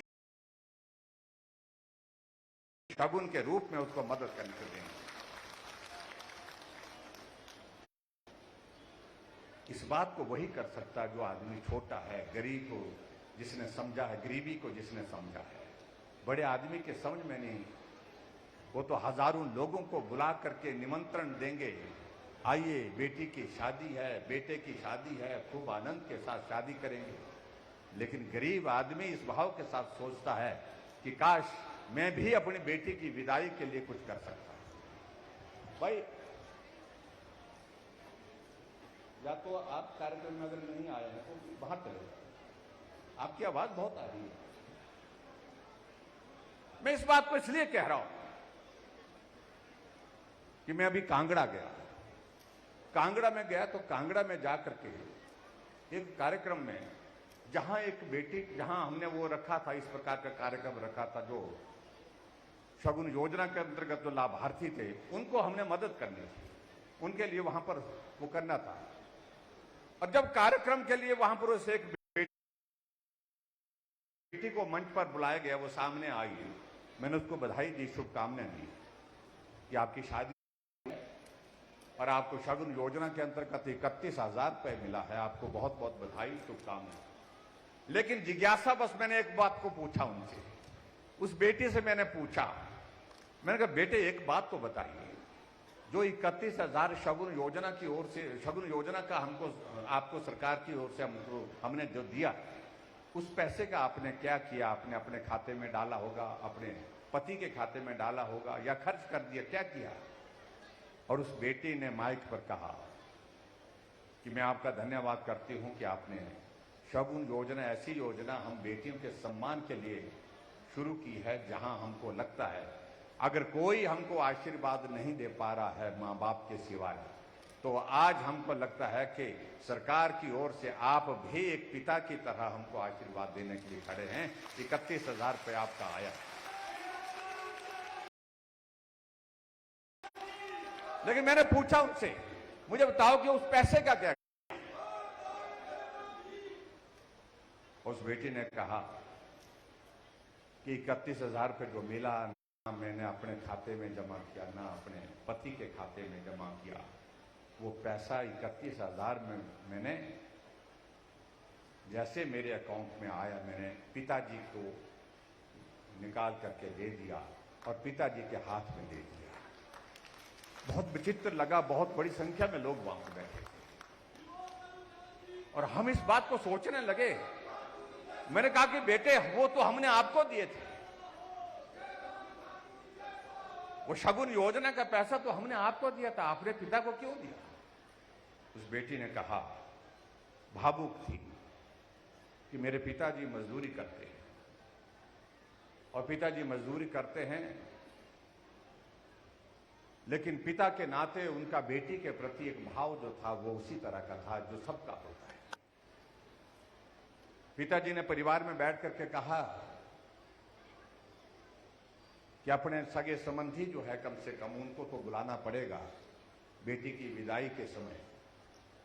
इसलिए उन्हें सब सगे संबंधियों की लिस्ट बनाई, सूची बनाई, उन सबको निमंत्रण दिया कि बेटी की शादी है, आप आशीर्वाद देने के लिए आए। गांव के लोग हैं उनको भी बोला कि आप भी आइए, क्योंकि गांव में रहते हैं, गांव का एक रिवाज है और उस रिवाज के मुताबिक जो है वो गांव वालों को भी बुलाया। लेकिन मैंने देखा कि पिताजी बुला तो रहे हैं लेकिन इसका खर्चा करने के लिए कहां से कर रहे हैं। तो मालूम पड़ा कि पिताजी कुछ रिश्तेदारों से सहयोग ले रहे हैं, उधार ले रहे हैं, उधार लेकर के उस काम को पूरा कर रहे हैं। बेटी की विदाई करनी है, बेटी की विदाई के लिए अपने रिश्तेदारों और अपने गांव वालों को बुलाने का काम उन्होंने जब किया तो उनके मन में ये बात रही। तो जब जिस दिन मेरी शादी हुई, शादी के बाद मेरे पास जो पैसा आया 31,000 रुपये, मेरे मन में एक भाव आया बेटी होने के नाते, मैं तो अब दूसरे घर के लिए चले गई, लेकिन मेरे पिताजी मजदूरी करते हैं और वो मजदूरी करते हुए कितना समय लगेगा उनको मजदूरी करते करते इन लोगों के पैसे को वापस करने के लिए जो उधार में दिया गया है। मैं बोझ कर बन करके नहीं जाना चाहती, और मैं अगर बेटी हूं तो बेटी बन करके जाना चाहती हूं, बेटी बोझ नहीं हो सकती। इसलिए मैंने वो पैसे खाते से निकाले और कहा, मैंने पिताजी ये पैसे उन लोगों को आप लौटा दीजिए जिनसे आपने उधार लिया है, ये बेटी की ओर से आपके लिए ये आशीर्वाद ही प्राप्त है। आप कल्पना करिए कितना भावुक हुआ सारा वहां का पंडाल उस वक्त, और पिताजी साथ खड़े थे और पिताजी के आंखों में आंसू थे। अगर इस पीड़ा को किसी ने समझा हो, इस पीड़ा को समझा, मतलब मैं कह सकता हूं एक बेटी अपने पिता के लिए क्या कर सकती है, ये कल्पना से परे की बातें हैं, ये सोचने की बातें हैं। इस प्रकार का भाव, और हमें इस बात को लेकर के खुशी तब ज्यादा हुई जब मैंने इस बात को देखा, सुना, बेटी अपने पिता के सामने अपनी बात कह रही और दोनों वहां पर खड़े होकर के इसकी स्वीकारिता वहां पर दे रहे हैं। मुझे संतोष हुआ कि ये कार्य जो हमने किया है ये बहुत पुण्य का कार्य किया है। एक बेटी के लिए आशीर्वाद देने का इससे बड़ा पुण्य कोई दूसरा नहीं हो सकता। एक और घटना का मैं जिक्र करना चाहता हूं। जो हमसे पूछते हैं कि बड़े बड़े लोग, छोटे छोटे लोग ऐसी ऐसी बातें जब कहते हैं, छोटे की भावनाओं को ठेस मत पहुंचाओ। बड़े लोगों में ये कहना चाहता हूं, मत पहुंचाइए। दुआ भी छोटे की बहुत ऊपर ले जाती है, और जब बद्दुआ होती है तो वो भी बहुत बुरी होती है। मैं ये कहना चाहता हूं। मैं एक कार्यक्रम में गया था शिमला में, एक समाचार पत्र है उनका कार्यक्रम था, उनने कुछ लाभार्थियों को बुलाया था, और उस लाभार्थियों को कार्यक्रम में एक लाभार्थी ऐसी थी, उसको मंच पर बुलाया गया कि महिला कांगड़ा जिला की है और इस महिला को सहारा योजना के अंतर्गत लाभ मिला है। तो मुझे जानने की इच्छा हुई। जब उसके जीवन के बारे में बताया गया तो आप कल्पना करिए कि क्या स्थिति थी। एक महिला थी, उसका एक बेटा, वो अपाहिज,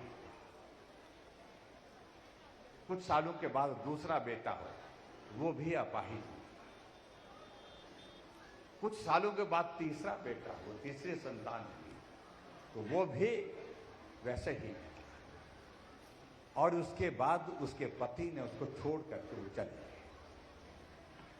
और उस मां के सामने प्रश्न ये था कि अब मैं इन 3 बच्चों को जो अपने जिंदगी में कभी अपना काम नहीं कर सकते हैं, उनका पालन पोषण करूं या अपना पालन पोषण करूं।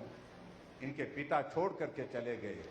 ऐसी परिस्थिति में उसके सामने प्रश्न ये हो रहा था, या तो मैं इनके साथ अपना जीवन समाप्त कर दूं, या मैं ऐसे करूं कि मैं लोगों के बीच में जा करके लोगों से जो सहयोग मांग सकते थे, जितनी मदद मांग सकते थे, उसी को करती हूं। आखिरकार कोई एक आंगनबाड़ी की कोई वर्कर मिली उसने उस महिला को बताया कि एक योजना हिमाचल प्रदेश सरकार ने शुरू की है और उस योजना के अंतर्गत जो है, जो ऐसे लोग होते हैं, ऐसे बच्चे होते हैं, चाहे लोग होते हैं, कोई भी होते हैं,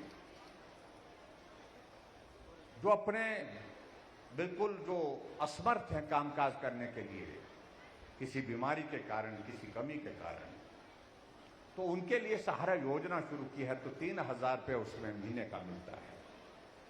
और उस महिला ने वो फार्म भरवाए, फार्म भरे, 3 बेटों के लिए फार्म भरे और 3 बेटों के फार्म भरने के बाद तीनों बेटों को सहारा योजना के अंतर्गत उनको लाया गया। 3-3 हजार रुपये तीनों बच्चों को उनको जा रहा है और 9,000 रुपये मिल रहा है उस परिवार को, उस महिला को मिल रहा है। वो महिला उन बच्चों को 3,000 और 3,000 9,000 रुपये जो मिल रहे हैं, उन पैसे से अपने बच्चों का पालन पोषण कर रही है। ये आपको घरों में ये एक हमारी सरकार का काम करने का तरीका है। आप कल्पना करिए,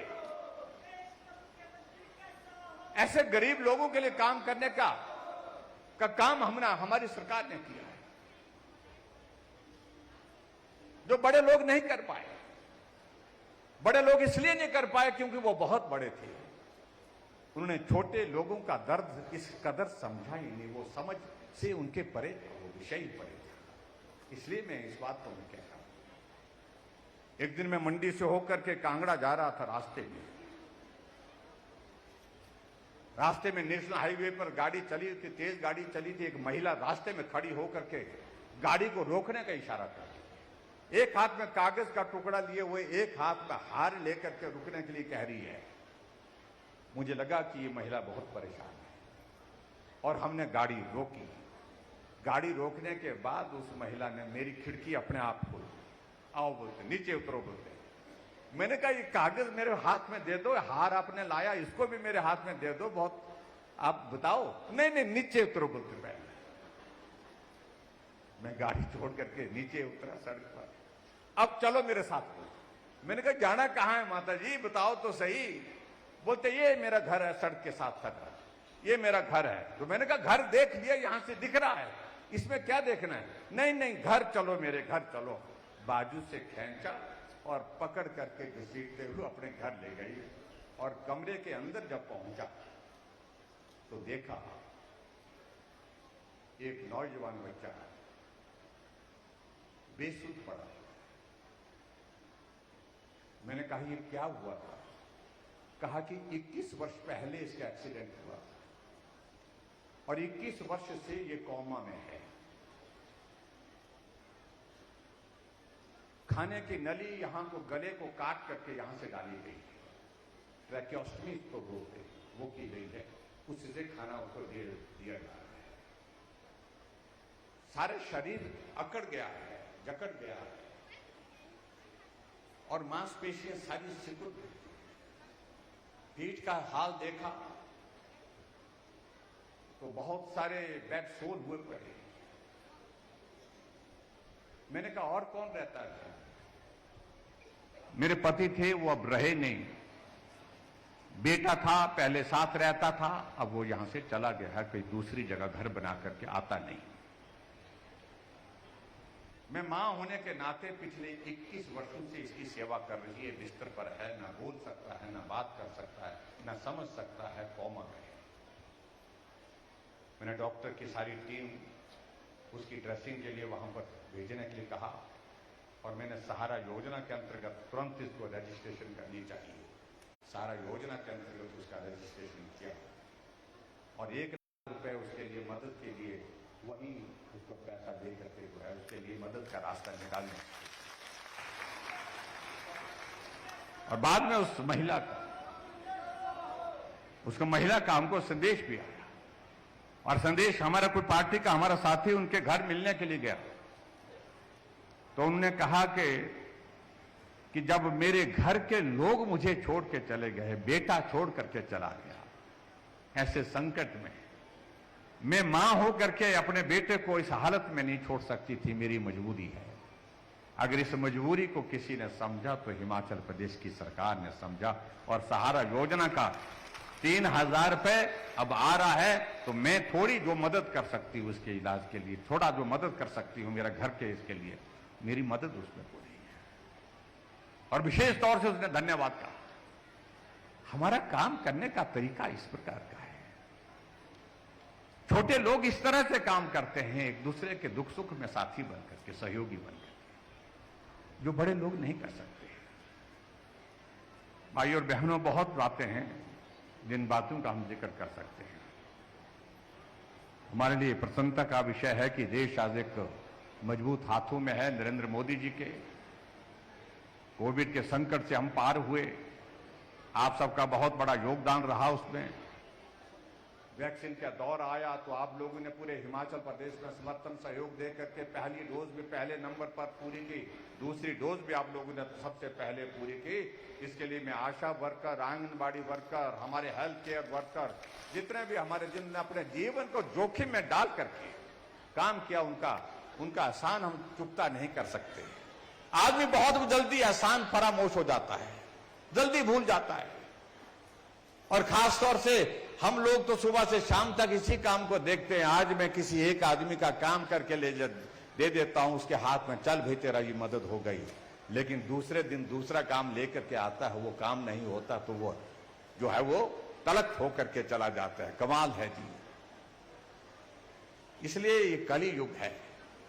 इसलिए बड़ी उम्मीद हमको यहां पर हमारे साथी कह रहे थे, हमने विकास का कार्य ये किए वो किए, हमने पीडब्ल्यू का डिवीजन दिया, पीडब्ल्यू का सब डिवीजन दिया, इलेक्ट्रिसिटी बोर्ड का भी सब डिवीजन दिया, हमने सड़कों के लिए पैसा दिया, हेलीपोर्ट यहां पर बना करके दिया, बहुत सारे डेवलपमेंट के लिए काम किए।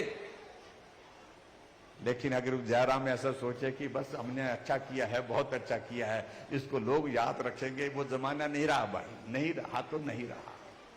इस बात को हमको स्वीकार करना पड़ेगा। लेकिन कुछ लोग ऐसे भी हैं, थोड़ी सी मदद होती है उसको भी याद रखते हैं।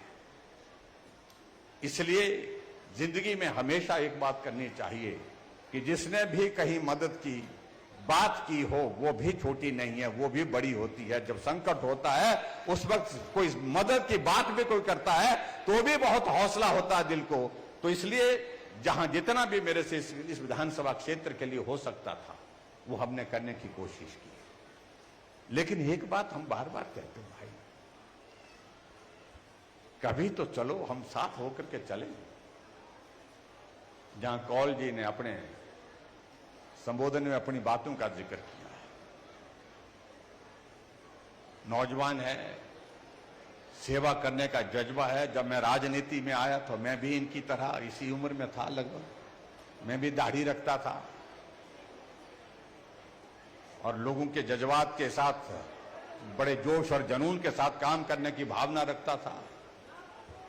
और मुझे इस बात की खुशी है कि एक नौजवान आपके बीच में आकर के यहां अपना काम, आप सबकी सेवा करने के लिए खड़ा है।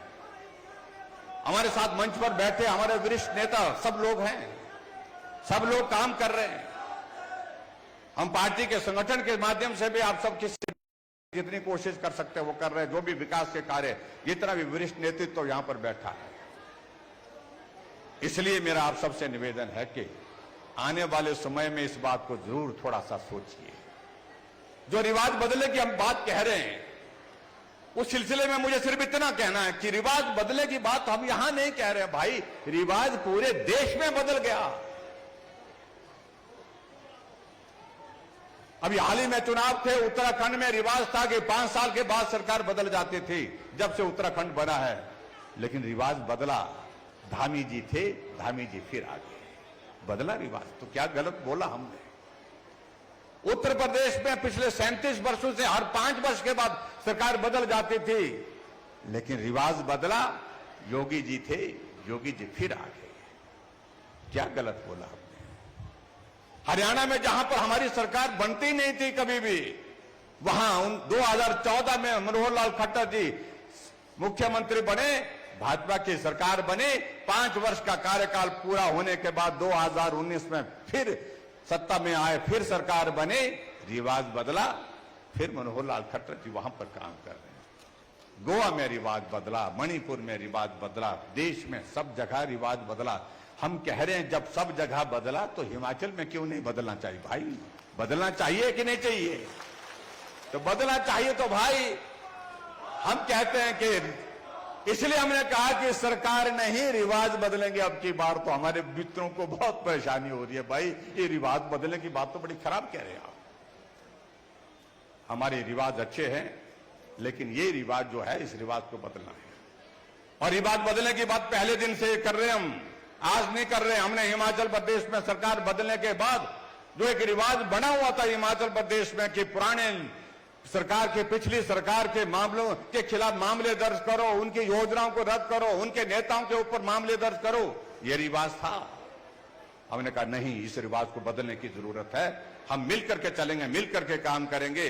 सब हिमाचल प्रदेश के लोग आपस में मिलकर के काम करते हुए आगे बढ़ेंगे। रिवाज बदला। रिवाज तो यह भी था, यहां भारद्वाज जी कह रहे थे जब सरकार बदलती थी तो टोपियां बदल जाती थी। एक सरकार आती थी हरी हो जाती थी, एक सरकार आती थी लाल हो जाती थी। हमने कहा भाई ये टोपी तो छोड़ो, कम से कम टोपी पर तो रहम करो। ये टोपी सबकी है, हरी भी अपनी है हिमाचल की, लाल भी अपनी है, कुल्लू की भी अपनी है, सिरमौर की भी अपनी है। इस टोपी के झगड़े को कहां झगड़े में डाल रहे हो? और हमने कहा कि इस रिवाज को बदलने की जरूरत है। हमने इस रिवाज को बदला है। आज हम सभी तरह की टोपियां पहनते हैं। मैं यहां पर पहुंचते पहुंचते रास्ते में जब यहां पहुंचा, कुछ ने लाल पहनाई, कुछ ने हरी पहनाई। सब लोगों ने अपनी अपनी भावनाओं के मुताबिक बनाई। ये हिमाचल की टोपी है, हिमाचल की शान है, हिमाचल की पहचान है। इसलिए मैं इस बात को मैं जिक्र कर रहा हूं। इसलिए भाई और बहनों में यही कहना चाह रहा हूं कि आगे बढ़कर के हिमाचल में निश्चित रूप से सरकार भाजपा की बनने वाली है। कोई ताकत नहीं रोक सकती। जो पार्टी देश में समाप्त हो गई उसको हिमाचल में रहने के लिए कोई गुंजाइश नहीं। मैं ये बड़ा साफ कह रहा हूं। गुलाम नबी आजाद कह रहे हैं 1970 में मैंने कांग्रेस पार्टी में काम शुरू किया था। जिंदगी का बहुत सारा वक्त मैंने कांग्रेस के लिए समर्पित किया, लेकिन अब हालात ऐसे हैं, मुझे यहां से बाहर निकलने का रास्ता दिखा दिया गया। हालात ऐसे पैदा कर दिए गए और सारे पदों से त्यागपत्र दे दिया। अनंत शर्मा कहते हैं कि मुझे जो है वो एक कमेटी में डाल दिया, बड़ा आसान कर दिया। पूछते मुझको है नहीं, बात मुझसे करते नहीं, इसलिए मैं इस तरह की जलालत सहन नहीं कर सकता हूं। मैं इस काम में भागीदार नहीं बन सकता हूं। ने भी उस कमेटी से ही रिजाइन कर दिया। इसमें हमारा क्या कसूर है? हमारा क्या दोष है? हम तो कोई दोष नहीं गए। अगर पूरे देश में अगर कांग्रेस पार्टी खत्म हुई, तबाह हुई, बर्बाद हुई, तो अपने कारनामों से पूछे। इसलिए मैं आप सबके बीच में कहना चाहता हूं, देश का भविष्य सिर्फ एक जगह सुरक्षित है, नरेंद्र भाई मोदी जी के हाथों में। मजबूत हाथों में ये भारत आगे बढ़ रहा है और मजबूत हाथों में ये भारत आगे बढ़ेगा और हिमाचल भी उसके साथ बढ़ेगा। आदरणीय प्रधानमंत्री नरेंद्र भाई मोदी जी को मजबूत करने का जिम्मा हम लोगों को लेना है। ऐसे प्रधानमंत्री जो हिमाचल आते हैं और शिमला की माल रोड पे गाड़ी छोड़ करके पैदल चल पड़ते हैं, ऐसे प्रधानमंत्री हैं जो आज से पहले ही इस देश में ऐसे नहीं मिले जो इस प्रकार से हिमाचल को अपनापन देते हैं। 7 बार प्रधानमंत्री जी हिमाचल आए। इसलिए भाई और बहनों, उस नेतृत्व को मजबूत करना है, ये मैं आप सबके बीच में कहना चाह रहा हूं। आप सबका पूरा भरोसा मिलेगा, पूरा भरोसा है मुझे कि आप सब लोग इसमें अपना सहयोग देंगे, निश्चित रूप से सहयोग देंगे और आगे बढ़कर के हम काम करते हुए बढ़ेंगे। और मैं आप सबसे एक निवेदन जरूर करना चाहता हूं। हमारे कुछ साथी आजकल कुछ बातें कर रहे हैं, बेरोजगारी हो गई, महंगाई हो गई। खूब कौन सा चुनाव ऐसा हुआ देश में या प्रदेश में जिस चुनाव में महंगाई और बेरोजगारी मुद्दा नहीं था? ये हर चुनाव का मुद्दा होता है। क्या ये महंगाई और बेरोजगारी सिर्फ 4.5 साल जयराम के कार्यकाल में हुई? कांग्रेस के शासन में जो 50 साल तक सत्ता में रही उनके जमाने में नहीं हुई। इसलिए मुझे लगता है कि गुमराह करने की बातें जिस प्रकार से वो करने की कोशिश करेंगे, उन बातों से हमको बाहर आना चाहिए। और यहां इस विधानसभा क्षेत्र में विशेष तौर से मैं आप सबसे निवेदन करना चाहूंगा, यहां कुछ बातों का जिक्र किया कौल जी ने। मैं क्षमा चाहूंगा, समय के अभाव के कारण हमारे वरिष्ठ और नेताओं को मंच पर से बोलने का अवसर प्राप्त नहीं हो पाया। किसी और दिन अगले आने वाले समय में आएंगे। जो कौल जी ने जहां पर कुछ बातों का जिक्र किया है, उन सारी बातों का हमने नोट किया हुआ है यहाँ पर। चाहे वो खिंचा पई से सिंगल राल का जो 15-20 के इलाके में जो बस शुरू करने की जो बात कही है, चाहे उसका जिक्र किया है, चाहे राजकीय माध्यमिक पाठशाला करतोट को अपग्रेड करने की बात की है और प्राथमिक पाठशाला नेहरा को मिडिल स्कूल करने की बात कही गई है, चाहे वो हमारा खड़ाहण प्राथमिक स्वास्थ्य केंद्र को कम्युनिटी सेंटर बनाने की बात कही है, चाहे यहाँ पर प्रेस क्लब के लिए तो मैं एक बात जरूर कहना चाहूंगा। हैं प्रेस वाले ना बैठे हुए यहाँ पर, कहीं बैठे हुए, सबको नमस्कार भाई, ख्याल रखना, हम भी आपका ख्याल रखते हैं। लेकिन आपकी मांग पिछली बार भी थी इस सारी चीज के लिए। बाकी मैं आजकल के कार्यक्रम में घोषणा नहीं कर रहा हूं, लेकिन इसके लिए मैं मानता हूं कि रामपुर एक बहुत महत्वपूर्ण केंद्र बन चुका है मीडिया की दृष्टि से। उस दृष्टि से मैं प्रेस क्लब के लिए 20 लाख रुपए देने की यहां पर घोषणा करता हूं।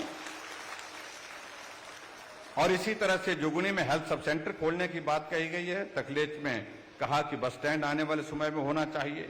और इसी तरह से रामपुर में कुछ सड़कों के लिए पैसे की बात कही है। इन तमाम सारी बातों के लिए मैं इनके साथ बैठ करके, जो मंच पर हमारे प्रमुख नेता हैं उनके साथ भी बैठ करके कोई रास्ता निकालूंगा, ये मैं आपके बीच में कहना चाहता हूं।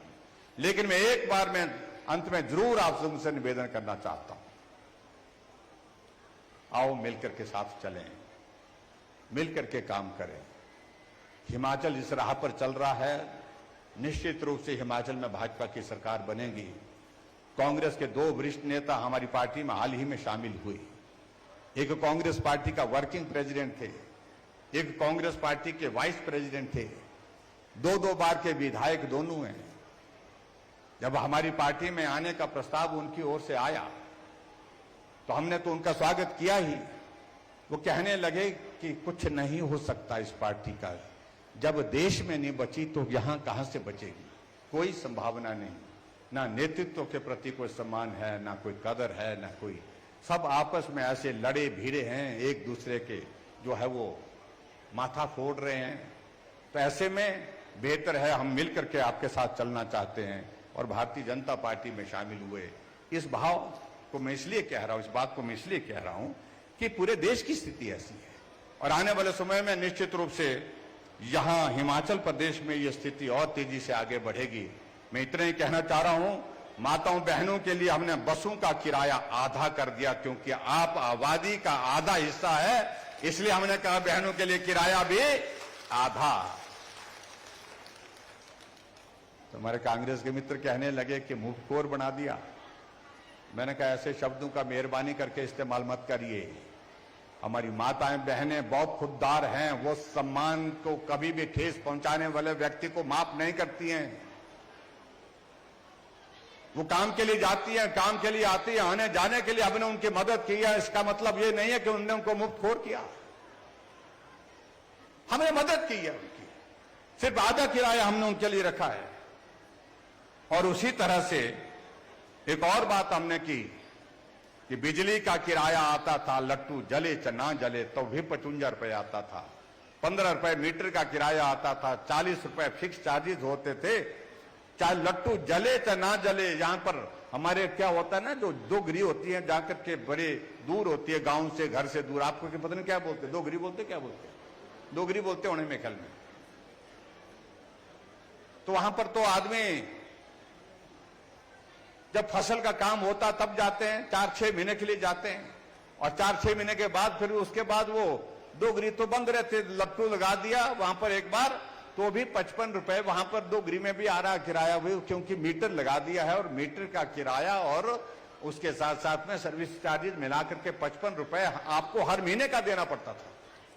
हमने कहा कि हिमाचल ऊर्जा राज्य है, हम 11,000 मेगावाट बिजली पैदा करते हैं, हम हरियाणा, पंजाब, राजस्थान, दिल्ली को बिजली देते हैं, देश को बिजली बेचते हैं, हमारे हिमाचल के लोगों को उसका कुछ लाभ होना चाहिए। हमने ये तय किया कि 125 यूनिट बिजली का किराया हम बिल्कुल माफ करेंगे, 0 बिल आएगा आपको। और मैं दावे के साथ कह सकता हूं, यहां पर जितने भी लोग यहां पर बैठे हैं, कुछ लोगों को छोड़ करके जिनके घर में कोई कारोबार होगा, कोई कामकाज ऐसा होगा जिसमें बिजली ज्यादा खर्च होती होगी, सबको बिल आया होगा। लेकिन कितना आया? 0 बिल आया होगा, क्योंकि 125 यूनिट से कम खर्च होता है। अभी हमने कार्यक्रम किया, उसमें हमने जब साथियों से पूछा जिनको बिजली का किराया अब 125 यूनिट खर्च होने के बाद 0 बिल हो गया, उन्होंने कहा कि मुझे 600 रुपए बिल आता था, मुझे 500 रुपए बिल आता था, और मुझे मेरे लिए अब एक आदमी तो यह कहा कि जो बिल आता है इससे मैं अपने बच्चे को पढ़ाई के लिए स्कूल भेज सकता हूं, इतनी मेरे लिए मदद हुई है, इससे ज्यादा मैं क्या कह सकता हूं। तो इसलिए बहुत सारी चीजों को लेकर के हमने ये किया। लेकिन फिर भी मेरा आप सबसे निवेदन है कि आने वाले समय में जब हिमाचल प्रदेश में नवंबर महीने के चुनाव होंगे, तो चुनाव में आप सबका आशीर्वाद चाहिए, और हमारे यहां पर जितने भी हमारे साथी हैं पर और मिलकर के काम करें, और मिलकर के जो है यहां अब की बार हम चाहते हैं कि भाई ये रामपुर में भी रिवाज बदलना चाहिए।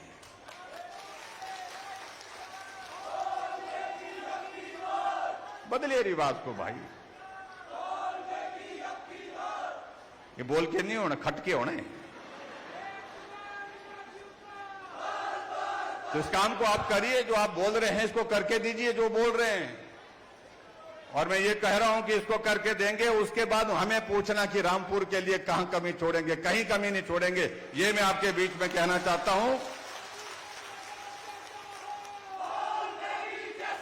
और यहां हमारे बीच में यहां पर हमारे विद्यार्थी परिषद के हमारे साथी भी मिले हैं, जिन्होंने कॉलेज के कुछ मसलों को लेकर के अपनी बात कही है। उनकी बात का मैं स्वागत करता हूं, उनके इश्यूज हैं। और खासतौर से जो हॉस्टल की जो मुरम्मत की जो बात कही है, छत की मुरम्मत, पानी अंदर आ रहा सारा, उसकी मुरम्मत के लिए मैं पीडब्ल्यू डिपार्टमेंट को कहता हूं कि तुरंत उसका एस्टीमेट बनाएं, और एस्टीमेट बनाने के बाद हमको दें, जल्दी दे दें। जितना भी पैसा उसके लिए लगेगा वो पैसा आपको देंगे, ताकि वहां पर बच्चों की अच्छी एक सुविधा हो सके। इतनी बात कहते हुए आप सबका आशीर्वाद लेकर के और मां भीमा काली का आशीर्वाद लेकर के हम आपके रामपुर से यहां से जा रहे हैं। आप सबका बहुत बहुत धन्यवाद। नमस्कार, जय हिंद, जय हिमाचल। बहुत बहुत धन्यवाद माननीय मुख्यमंत्री महोदय। आपके द्वारा प्रदेश में किए गए अतुल्य विकास का जो उल्लेख आपने किया, सब प्रदेश की संपूर्ण जनता आपकी ऋणी है, आपके आभारी है। आपने हमारा प्रेरक मार्गदर्शन किया है।